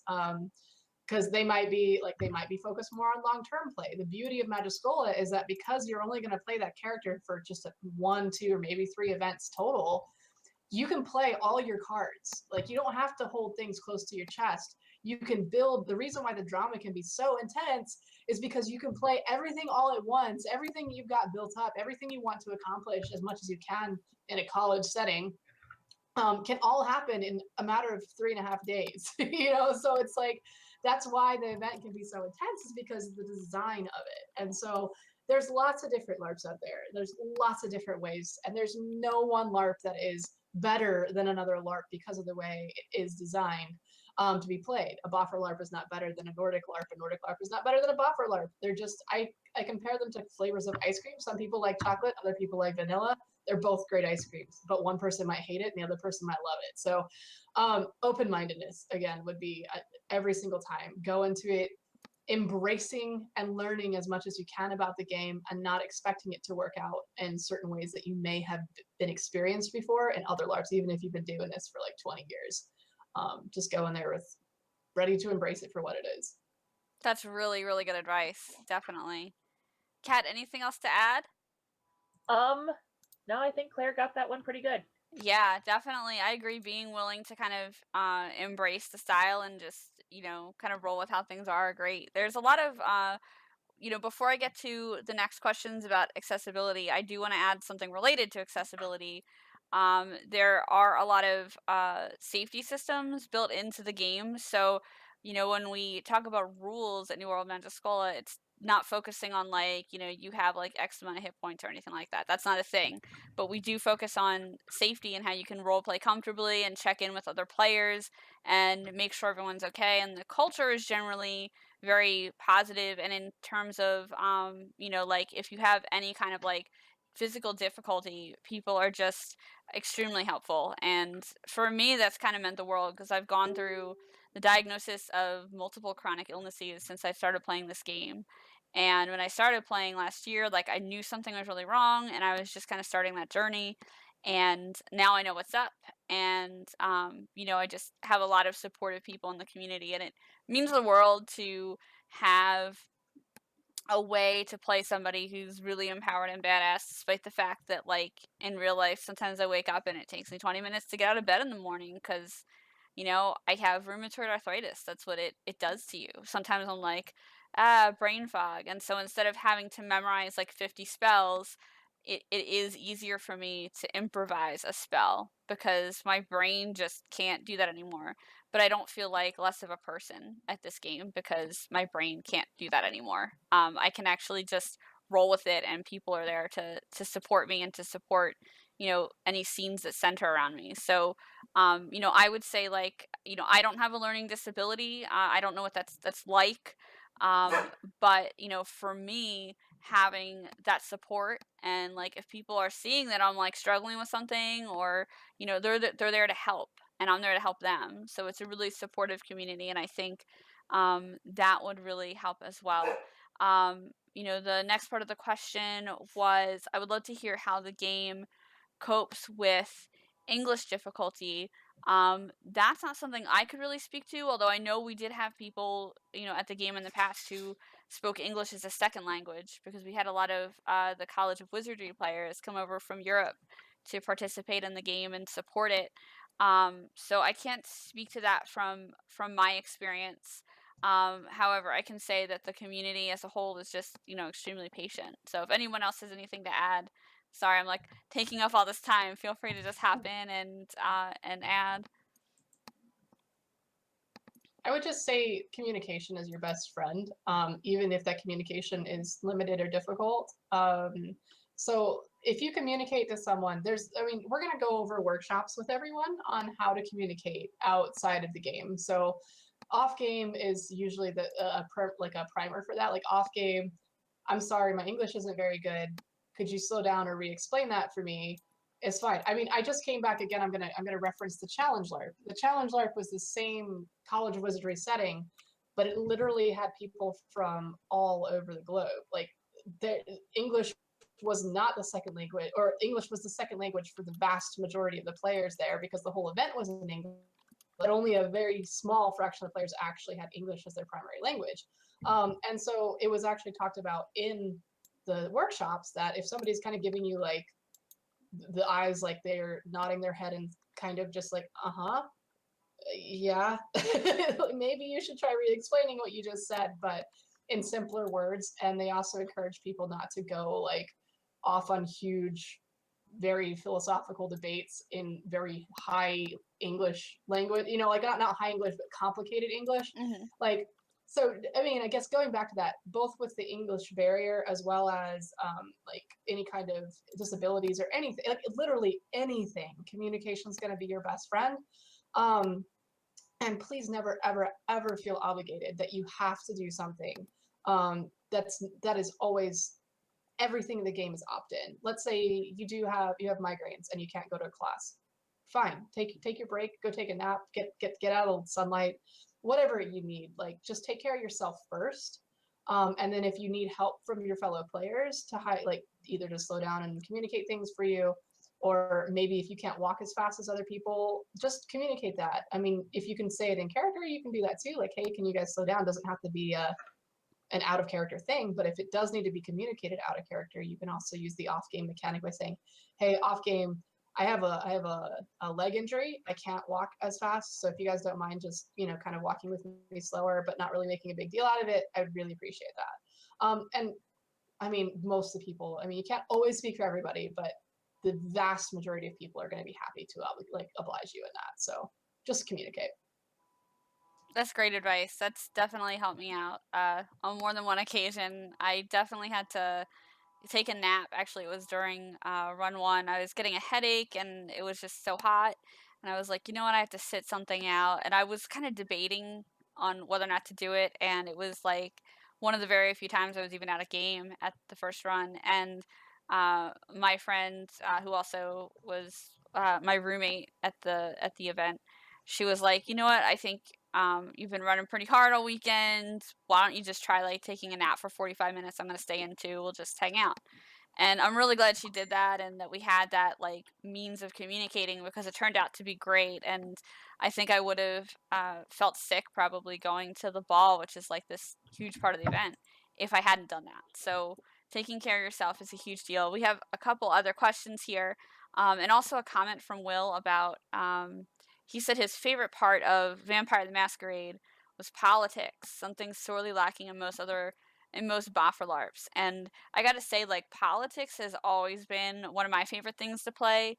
When I started writing salon LARPs, a lot of them started to focus around politics, and even when I was really active in combat in Boffer LARPs, I was still more interested in the politics. And I feel like some of it is just like, I don't know, kind of like gender expectation of like, oh, well, of course you're more interested in politics and healing and stuff because, you're female. Or like, now I'm getting older because you're your age, you just would sit around and do politics. And I didn't really like having that stigma attached to it, especially considering that, it's a strength of mine as a player. And I would say like in this game, there's certainly more than enough room for politics. If you want to play a political character and request that, they'll definitely send you something on the political end. There are various corporate entities and laws, and even laws like school rules that are always changing and being challenged. So that's something really that you're really able to play on here, and it's something I really enjoy too.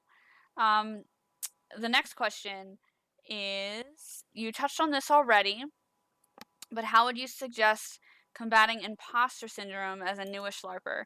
I love my returning character and the inclusive NWM community, but I get shy in real life to jump in or whip up my own stories when so many brilliant plots and relationships are already in motion. Any advice for a shy but enthusiastic player? I'm going to turn this over to our guests here, but I would say for me, again, I had some of that anxiety coming into run one, and the number one way I dealt with it was to give my character something to do when she wasn't occupied with other stuff. So her thing was to go patrol, and I just made it that she was very comfortable being alone, and she was very comfortable kind of walking around. And so I would do that, and sometimes it would be like 5 or 10 minutes before I'd interact with somebody, but like, that kind of like became her thing, and it wasn't like awkward, because there were certainly times when I was like, maybe I feel awkward and I don't know. And I had to really get used to playing a character who was just like comfortable just being her own person and being out there and doing her job basically. So I would suggest finding one or two things you can do as that character. And that definitely relates directly to imposter syndrome, because let me tell you, I want to be tough. I want to be so tough, and sometimes I don't feel tough. And, actually just repeatedly playing a tough and empowered character over and over and over and over again is how I try to become more like that in real life. Now, this particular character does some questionable things that I probably would not do in real life. However, she definitely like stands by her convictions and she pursues justice. I find that really admirable. And so when we talk about having closure from the game and what we call bleed, both positive and negative bleed, like emotions and feelings that cross from character to player and player to character. That's often used to describe negative emotions or feelings that you don't want to have, or even like the sadness of just kind of being away from all these people that you grew really close to over the weekend. But I experience a lot of positive bleed as well, and even intentional bleed. Like I wanted the grieving process and closure with that scene with my character's grandfather, and with the whole like playing a badass thing. Like I do not want to let that go. I want to constantly take that with me every time I LARP this character, because I need that in my life. I need to kind of like find a way to be more empowered, and getting to play this character does that. So the act of kind of playing out what you want to be, I don't necessarily believe it helps you manifest it. I'm not one of these, like I don't believe in like The Secret or anything like that. But I do think that if you get in the routine and you get in the habit and you continually just set yourself to doing it and practicing it, you'll eventually believe it. I don't think it's fake it till you make it.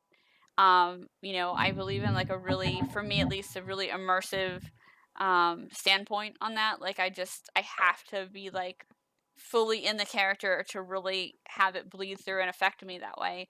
But for other people, I've heard that they can just kind of, as long as they're pretending and they know they're pretending, that it'll still sink through for them. So I would say choose some traits and stick with it. And if you're not already involved in like a ton of relationships, don't worry about it, it'll happen. you know, one of the stronger and more rewarding relationships that my character had, you know, that player isn't coming back, so she's left to like deal with some of that, some of those like lingering things. And another character that she's really close to, that was completely unplanned. Like her whole romantic interest thing was like that. She's the last character I ever would have thought would be in that situation, but it, you know, it happened, and it was like just something that, you know, I decided to just be open to and kind of go along with and be like, okay, well, I guess my character is, you know, capable of having these feelings. So be open to some possibilities while still kind of like keeping an eye on what you're comfortable with out of game, and I think you'll find that you'll be able to overcome some of your own insecurities. That's certainly the case for me. That was a long answer. I'm sorry, guys. Feel free to hop in. I would just say look for opportunities in the way the game is also designed. I mean, as a designer on the back end, we specifically create situations where you can make connections with people. Like we design the workshops so that you can make connections with people. We actually design we encourage the professors to design their classes so that they are interactive with all the characters, kind of interacting with each other rather than just like lectures or things like that. So seek opportunities. Being shy, this is an opt-in game, so that can be a challenge, and it's a very real thing to ask a question about. It's a great thing to ask a question about. But you also said, you know, you talked about enthusiasm, and that's perfect. Like just grab a hold of that enthusiasm, and you know, it's okay to be shy, but there will be opportunities like in your class. Like let's say you're in ethics class and there's a debate that's going, and you're listening to both the sides, and people are arguing, and you hear somebody that like you thought had a really good idea, and you're like, hey, after class, you just swing by and say, hey, I just want to let you know that I really thought that your ideas were great, and I completely agree with you that vampires should have, you know, rights, and I don't think it's right that they're suppressed, and you know, whatever, you know, and that can open up a kind of a opportunity for that character relationship to develop. It might not go anywhere, but it might. Maybe that person is like wanting to form a connection too, so they decide to like say, hey, yeah, that's great, and then maybe you see them at lunch and you decide to sit with them or whatever, you know. Like there's a bunch of different ways that your character can form creation, like relationships in like during the gameplay. So don't feel like pressured that if you can come into this game without having any prior connections whatsoever and still have an amazing time. Like just like what Tara said, just be open to them and don't be afraid to kind of follow up on what you think might be some leads, because you're not, I mean, if you try to reach out and talk with somebody, chances are you're helping make their game better rather than imposing on them, even though that can feel like the natural default, especially as a shy person. So just keep an open mind, and just kind of jump on some opportunities if you see one, and don't be afraid to take a little bit of a risk. Start rumors, like random BS, full-on crazy rumors, and just see where that goes. Yeah. Yes. Talk to your house ghosts. They're there to help you too. Like they're characters, but they're also NPCs. You're with connecting with people. Ask them, because they can help you get a date to the dance. They can fill you in on weird rumors that they've heard, and then you can spread rumors with them. So if you're really not having a great time, you can come to NPC HQ and say, hey, I'm really not having a great time. Is there anything that you can do to help? And we will try to help you. But everybody is here to have fun with everyone else. So we're all in this together. That's great advice. Yeah, and you can definitely go and into HQ. You can, there's a space called Sanctuary where you can go and talk at a game about, you know, things that you're feeling. That's encouraged, and working on that is encouraged. So definitely do that. We have one more question we're going to cover while we still have everyone on the call. I will continue to take questions and field them as best I can without Claire. Kat, I don't know if you had to leave or if you would like to stay on the call. You're certainly welcome to if you want to. I'm good for a little longer. Okay, great. So we'll take one more question while Claire is still joining us. And it is a question about Seventh Kingdom, but I'm going to swing it kind of wider to talk about LARP in general and also about Magischola. how do you get more involved in the game when the weekend is battle heavy? I spent the past 2 events alone in the inn and don't want to keep wasting my money nor leave the game. Yeah, that's tough. I mean, for me, that was I actually I left Seventh Kingdom. I was a founding staff member of the game. I still think it's a great game. I love the game. I still tell people they should go try it out. It is based in New Jersey, and I actually pop a link up here in the chat. It has its own lovely promo command. And you know, I did, as I developed some physical issues, feel like I couldn't be really battle ready and battle competent, and that hurt because there's an emphasis on that in that particular game culture. And yeah, you can get a lot done in that game if you're a healer or if you do things in the inn, like the crafting system and everything. There is a lot to do, and there is a lot of great role play, but some events are going to be more battle heavy than others. And you know, and I think this doesn't only apply to buffer combat. I think this also applies to any type of role play or LARP activity that maybe you're not interested in. It could be a wizard sport. It could be dueling. Like, I know there are a lot of people who really don't care for dueling and really don't even feel comfortable being involved in those scenes. So I try to like ask beforehand since my character's super aggressive. And you know, it's just a fact that certain kinds of role play and certain kinds of LARP activities aren't necessarily for everyone. And so I would say if you want to stay at that game, bring something to work on in the inn. You can do stuff like within the crafting system, but you can also do other things like people have made jewelry in the inn. I used to work on songs a lot in the inn when I couldn't or didn't want to go out to battle. So you can try activities like that. You could also bring a friend to roleplay who also doesn't want to do battle. And of course, my other suggestion is, you know, if you're really not feeling it, like, don't push yourself to go. Take a couple months off. You know, you could roll a different character. Obviously, you're trying a different LARP style and a different LARP. That's my other suggestion. So, give something else a try. Give another style a try. Take just a little bit of time off, and then see how you feel about it. When I went to New World Magischola, I fell in love with it, but I was still very loyal to and very much like in love with playing Seventh Kingdom. And the reason that I, you know, mainly ultimately left was because like just physically I couldn't be outside. I just could not do it the whole weekend. And, you know, I just felt horrible about it. It made me feel worse rather than better. And it wasn't anything about like, you know, the game culture. It wasn't that people weren't being supportive. It was just not the right fit anymore because my body wasn't fitting. So yeah, you know, you need to find the right scene and the right activity for yourself. And there are going to be things in Magischola that you like and things you don't like. You know, I have played a healer in LARPs for like 10 years. I am so over it. I love healers. I appreciate all that they do. But you know, when I went to play at Magischola, I was like, oh my god, I don't want to be a healer. I understand it's a different system. I understand it's a different game, but like, please, can I be about something else? And so that's kind of like how I started on the more combatant path there. So switch it up, try something else. Even within the game, you know, you might want to try something else. That would be my advice.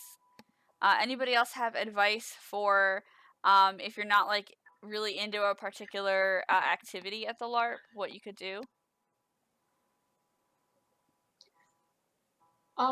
So I think I'm going to kind of reiterate a little bit what you said, Tara, but so there's a couple different things you can do, and some of them are going to be possible and some of them are not, just because the gaming community that you're part of, and I don't know anything about Seventh Kingdom, so I don't know like how big the player base is or who goes or any of that. So kind of shooting in the dark here.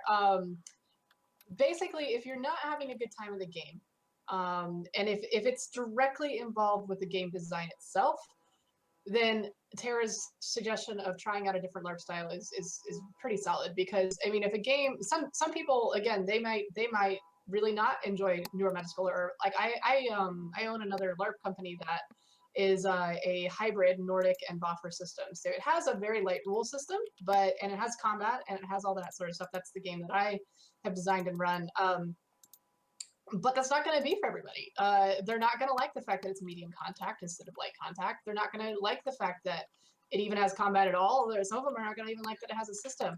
Other people are going to be frustrated that it doesn't have enough of a system because they're going to want a deeper crafting system. They're not going to want to have Nordic elements that allow them to think outside the box. They're going to want to have 200 different rules that explain how, like, that you literally can't read unless you have the character skill to be able to read. You know, like, different styles of the different LARPs are definitely for different people, and that's the beauty of it, because there's so many different styles that you know, if you're lucky and you have a couple different LARPs in your area, then you can try those styles. And I highly encourage it, especially if you've been loyal to one LARP for a really long time. Don't be afraid to try something else because you might get pleasantly surprised.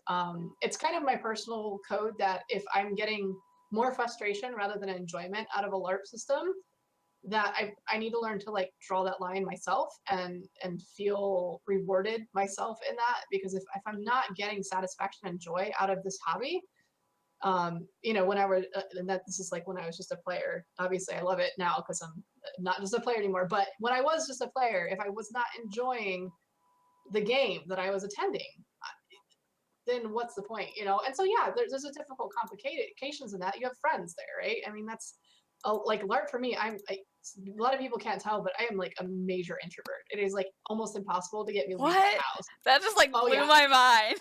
I am a freaking hobbit. Like, I don't leave my house. I love my cats, and this is where I stay. Unless I am running a LARP event, and then you won't be able to tell because I'm outgoing and really, really friendly and like all this kind of stuff. But but for me, like, LARP is my social outlet. That's where I meet friends. That's where I make my connections. And so if I only have one LARP to go to in my area, and that LARP isn't the way I want it to be because of physical, let's use your example, like physical, like, or you don't want to go, but even if it's not a limitations thing, it's just something you don't want to do.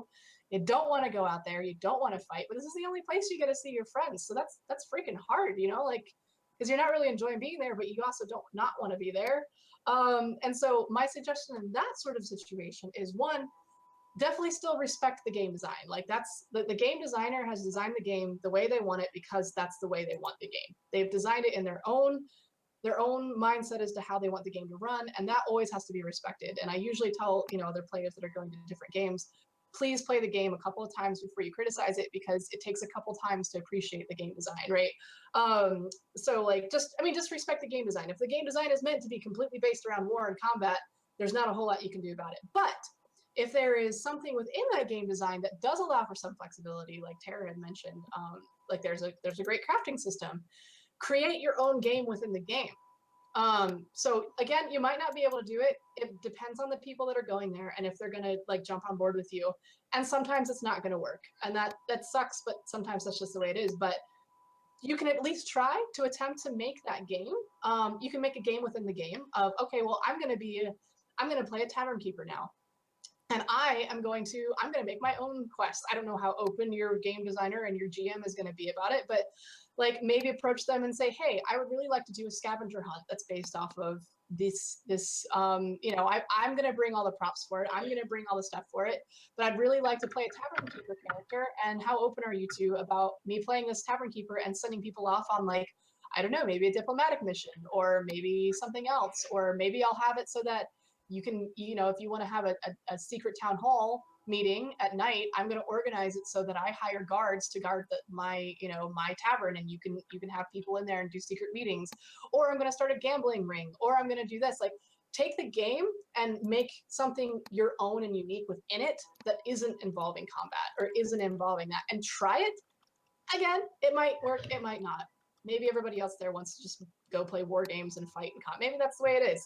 But you can at least try it, and I would definitely talk with your GM about it if they're open to that. And I did go ahead and I dropped the link to Claire's game in the chat, so go check it out. You are in North Carolina, right? Yeah. Mm-hmm. Okay, yeah, it is based in North Carolina, which is like pretty much the only reason I haven't gone and tried it, because I would love to try a hybrid of my two favorite styles. But yeah, like, those are some great suggestions. Some of those things you could definitely do at 7K. Claire, thank you so much for being here. I'm gonna let you go. I know you have to get going. You're running all the things starting next week. So I really appreciate you taking 2 hours out of your time to hop on at the last minute and chat with us. Thank you so much. No problem. It was my I pleasure. miss your love face, being Claire. here. I miss your face too. And for everybody that's like coming, I cannot wait to see everybody. Yay! I'm so excited. Me I'm so too. excited to see everyone. The I will, hype like I is said, I will so be there. real. The hype is like I out will of be control there. right now. And just to reiterate, if you are feeling lost, if you're wondering what to do, you know, we've had a lot of questions about that. Always, you can just come by the staff room. We are always there's always somebody there unless we are sleeping. So you can always stop by and say, hey, I'm feeling a little lost. Yeah, what is that right now? But you can always stop by and say, hey, you know, can you throw some kind of plot hooks this way, or can you kind of direct me with what's going on right now? I'm kind of lost. What can I do? We'd be happy to kind of help you out. Or maybe you just want to create a scene, and you're like, hey, I want to start some drama. I'm still new to this. I'm not totally comfortable with it yet, but I'd like to try a little something. Like, what can we do? And we will do our best to try to like accommodate you and help you kind of figure out, you know, the best course of action after that. So anyway, thanks for having me. Thank you. Guys, Thank you for all you do. See you next week. See you next week. Have a good one. Bye, Claire. Bye. 7 days. It's true. Awesome. There's so much to do. My kitchen right now is covered in latex. I have been making ears and noses. Oh my gosh. And then I'm hoping to clean that up soon because I've got a bunch of these 3D transfers that are latex free, and I would like to keep them latex free. Yes. Just because there are people out there with latex allergies, and I wish to not cross-contaminate all of the things because I want to give you fake rashes. I don't want to give you real rashes. My bed right now is covered in Minerva's costuming, so it looks like the military has invaded, and it's pretty cool. So we do have another question, and I think we're winding down, but let's tackle this last question. This is a special question from Matt. He says, he's asking specifically for in-character answers. All right, it's gonna happen. His question is, I heard the Cryptids of North America book only covers North America, and that the really scary Fae creatures are in Ireland. And I will do my best to answer that in character. I don't have my hat on. But how would Minerva answer that? She would say, well, it sounds like I have some hunting to do. If there are potentially dark and dangerous creatures roaming the earth, especially if they would visit my school. My duty is to protect my school and to protect all of the citizens of the magical world. I hope that's a satisfactory answer for you, Matt. So, let's see. Love the community. Chat isn't working on mobile devices. Sorry about that. That is a Twitch thing. It used to work better over on Blab, but unfortunately Blab died. So now we're here on Twitch. We will do our best, and I'll see what else we can do about that in the future. So now, did Minerva happen to make a deal with Astrid at the Yule Ball? No, Minerva, right before Yule. So Matt was originally going to come to the game, and he wanted to play some kind of Fae descended character, and he's not coming to the game. But we played out a little scene to kind of prepare for that. And when Minerva was going to Yule, right before Yule, we were trying to figure out how the different timelines cross. And for those of you who are new to the community, is how they cross. Yeah, for those of you who are new to the community, we had different runs of the game, and then some people from different runs ended up going to the same Yule event, and we had to figure out like how to reconcile that. And we didn't really get a lot of good answers, so we just kind of had to like, magic is weird. Magic is weird. That was our answer. And so some of us did a role play in which we meet the characters from the other timelines. And although everybody has their own character, you get a character sheet. So my character is M. Hennigan, and I chose her pronouns to be her. And I named her Minerva. You get to choose your first name. And but there is another M. Hennigan. There are other M. Hennigans in the other runs, and so there was a possibility that I could meet one. And so my character was very close to the M. Hayes of Run 5. He's the guy in prison. And he was her You mentor. keep saying Run 5. You mean Run 1, Run right? 1. Sorry, I mean Run 1. Oh, Run 1. that was Run 1. Menard. Run 1. That was Medard. And she was his Claire's mentee. character dated him. Yes. Claire and I have had some pretty crazy RP since then too. Like, oh my gosh. Didn't he raise a revenant of the dead father of his co-president and then harass her with it all weekend? Yeah, kind of. But That's I'm not a technically necromancer, don't mind me. That's technically not what happened, but he was involved, and there were revenants, and he ended up going to prison, even though he wasn't the only one controlling them. Oh, he was so evil. Yeah, he wasn't totally strictly evil. Minerva is still intensely loyal to him. She is a morally great character. And anyways, so a bunch of us decided to do a role play to figure out this cross timeline thing. And the reason I was talking about Medard Hayes is because Nancy plays Meridia Hayes, the M. Hayes of her run.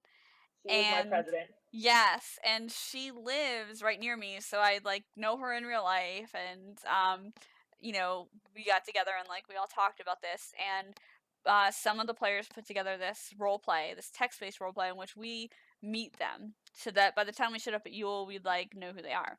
So that happens within the Dubois, and it happens at Grey Branch, which is the Hayes mansion.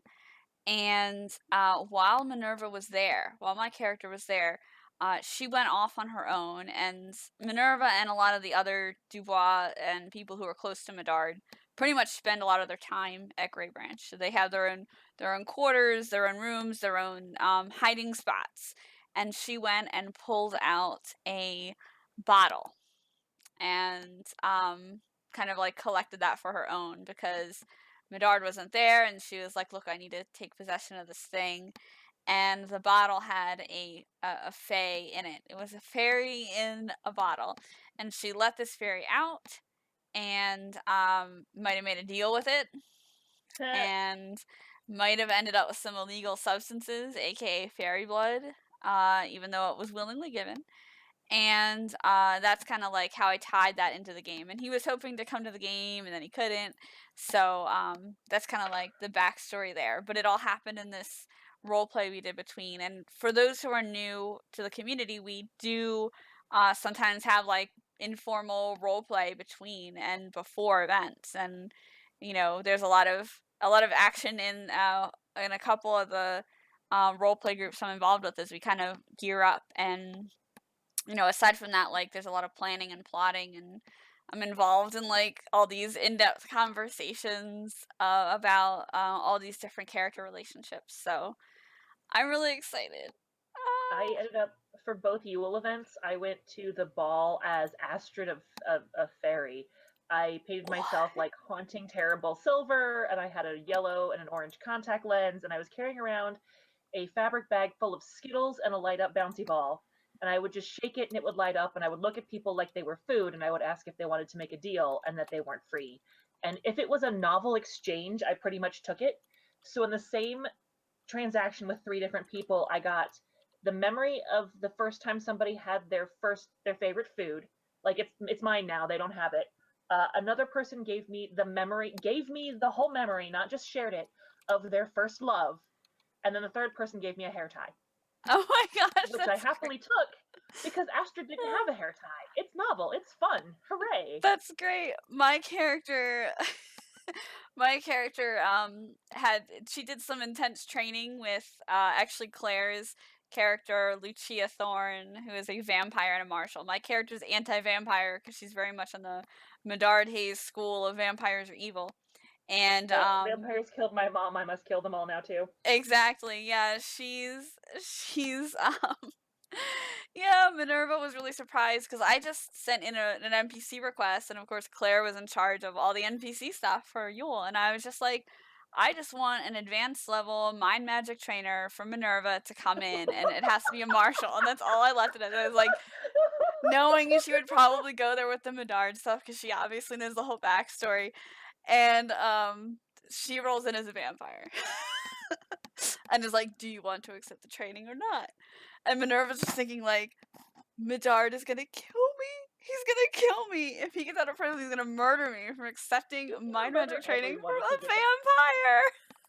I'm his mentor, right? He's like my bro. And he's my mentor, you know, he's like my bro. And so, Minerva decided to accept the training. That was one of those times when I did decide, play to lose. And then I was like, wait, there's gotta be a way I can spin this. I was like, Minerva can just have this master plan to someday turn around and, like, you know, attack her in the mind or something, even though she's totally not powerful enough to do that, right? Because Lucia is pretty badass. But yeah, like, that was just an example of, you know, like, this character came in and Minerva just kind of rolled with it. So yeah, that was Yule was so fun. I had no idea how fun Yule was gonna be. That was definitely one of the highlights. So what is being described, Matt says, is pretty much what I would do as a Fae. Yeah, Matt is very good at playing Fae characters and making deals and all sorts of stuff like that. So I think he would do pretty well in this kind of game. Matt actually is a little bit new to LARPing. Matt, your first LARP was at Gen Con, I think, wasn't it? Last year. We did a 7th Sea LARP together, which we're gonna do again this year. And he really liked it. We did 7th Sea LARP, we did some fairy type LARPs, and then he's done some LARPs at double exposure events, including my LARP, She's Got a Gun. No, that was not your first LARP. Oh. Magischola is going to be at Gen Con this year. They've got LARPs running. Yeah. I'm excited about that. I will be in one of the combat and defense classes with Matt because I had to show him. And I don't know if we're allowed to play stylish characters or not, but I'm like, I gotta show you how badass I am with spells. Can you play a Fae in New World Magischola? One of these days I need to make it to one of the Dex Cons, huh? Let's see, Nicole is asking if you can play a fairy in New World Magischola. So generally people, like students aren't fairies, but there certainly are some character sheets that have ties to fairies and that are possibly descended from them. There's a couple of half fairy maids that's already pre-done on your character sheet, but if you want to have something bizarre like that in your backstory, check with your character coach. You can't really break this game. So if you want that to be in your backstory, go for it. Because anything that you cast, it's gonna be the defender that decides what happens anyway, because you can't mandate that, hey, you find me completely irresistible and want to do my bidding for the next 3 days. And if somebody's like, actually, I have my own things going on, so I'm gonna not do that. Yeah. But yeah, you're pretty. I'll agree to that. So yeah, you can write it in. Nicole, I would suggest working with your character coach. If you don't have a character coach, I am a character coach.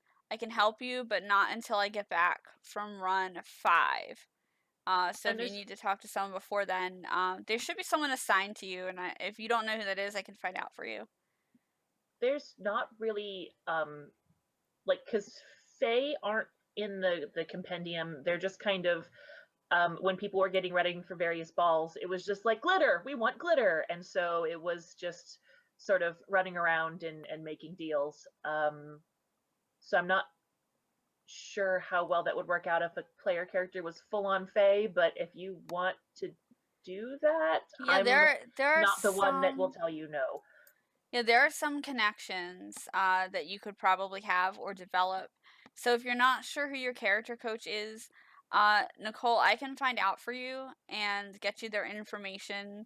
And I can also help you out a little bit. I'm like in super prep mode for run 5, and I'm also doing some like other promotional work. So I'm a little busy, but I can help you out some, and I'll definitely find out who your official character coach is, and I'll get that info to you.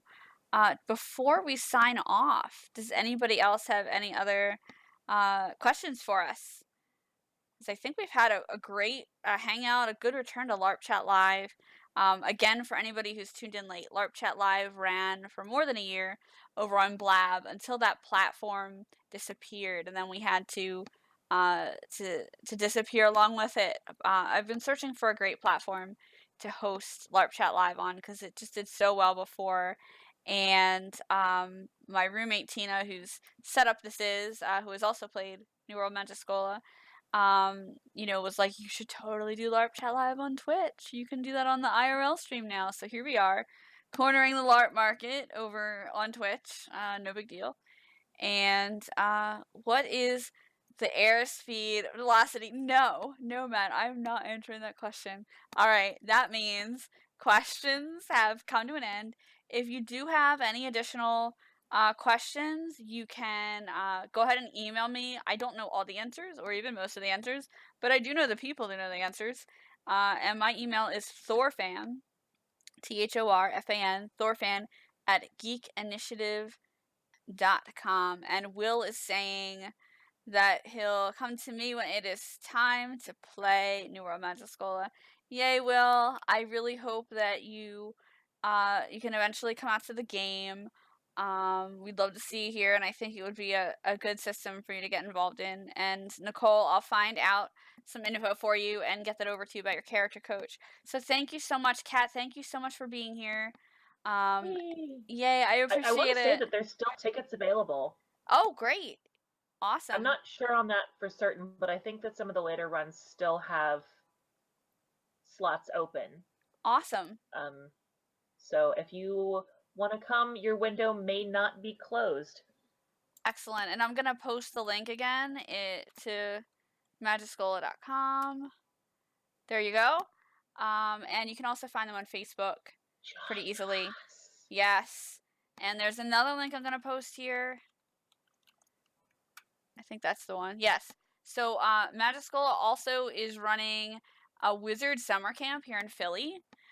So 11 to 17-year-olds can go to Wizard School for a week during the summer, and it's going to be awesome. I am too old for that game, but I go to Wizard College, so I'm happy, and I'm going next week. I don't have enough vacation time to help with the week-long summer camp, unfortunately. Oh, that stinks. Also, I'm not a huge fan of kids. That would do it. But it's promising to be a really cool game, and it's on a great campus. It is going to be on the main line, so it's going to be really amazing. Sounds like a lot of fun. Yeah, if you know any kids Claire's in that range. Claire's going to be there for that, I think. Yeah, Claire's helping with that, and I think so is Books. And Books has a lot of experience running summer LARP camps out in California. So awesome. It promises to be a super cool event. It's going to be fantastic. So I wish I could go again this year, but I hope you have fun. Thank you so much. And I'm going to speak for other people too, because other people have told me this. We love getting mail in character. So if you want to write letters and send them to me, I will print them out. Just get them to me within like the next 2 or 3 days. If you have any letters you want to write to people who are in Run 5 or Run 7, I will print them out. And I will make sure the NPCs deliver them to people. I was really greedy with that this year. I got my friends, even friends who have never played the game. My friend Corey, a couple of you know her. Will, you know Corey. She plays really great antagonistic characters. And I was like, my new character for Run 7 needs somebody to be mean to her. And so I had Corey write me a really antagonistic letter. It's going to like destroy my character and really kind of change her. Because she's like, she loves everyone. She's like, you hate people? I love you. You like people? I love you. You don't like me? That's okay. I love you. That's her. I had a whole 30 seconds of being bored, and I ran over to the mail station, grabbed some parchment, asked a random passerby that happened to be an NPC HQ for a character name, and then wrote a vague non-letter of things. And so it was just a letter that said "we know" in red paint marker. Oh my gosh, that's a great idea. And so I just would start randomly writing letters to players. Really brilliant idea. Yeah, characters love getting mail. If you miss the school and you want to write a letter, send us things. You can send them to me. I will send them. Thorfan at geekinitiative.com. So thank you so much again. Kat, thank you very much for joining us. And everybody in the chat, thank you. What's that? I said I'm waving, I promise. Oh, yay. Thank you. We really appreciate you being here, and everyone, thank you for making this a great first LARP Chat Live back. This relaunch has been phenomenal, and we will be back with a topic to be announced in 2 weeks. I'm going to do 2 weeks because that is the Patreon goal we hit. More info about the Geek Initiative's Patreon can be found at the bottom of the page here on Twitch. And we have hit the goal for 2. I do hope to do more than 2 per month. I'd love to do this weekly, but this month is just You're crazy. You're going to be in Virginia this week. Yeah, I'm just going to be... You don't want to see me hosting this stream as my character. Like, while that might happen eventually, you don't want to see it now because I'll just be mean to you.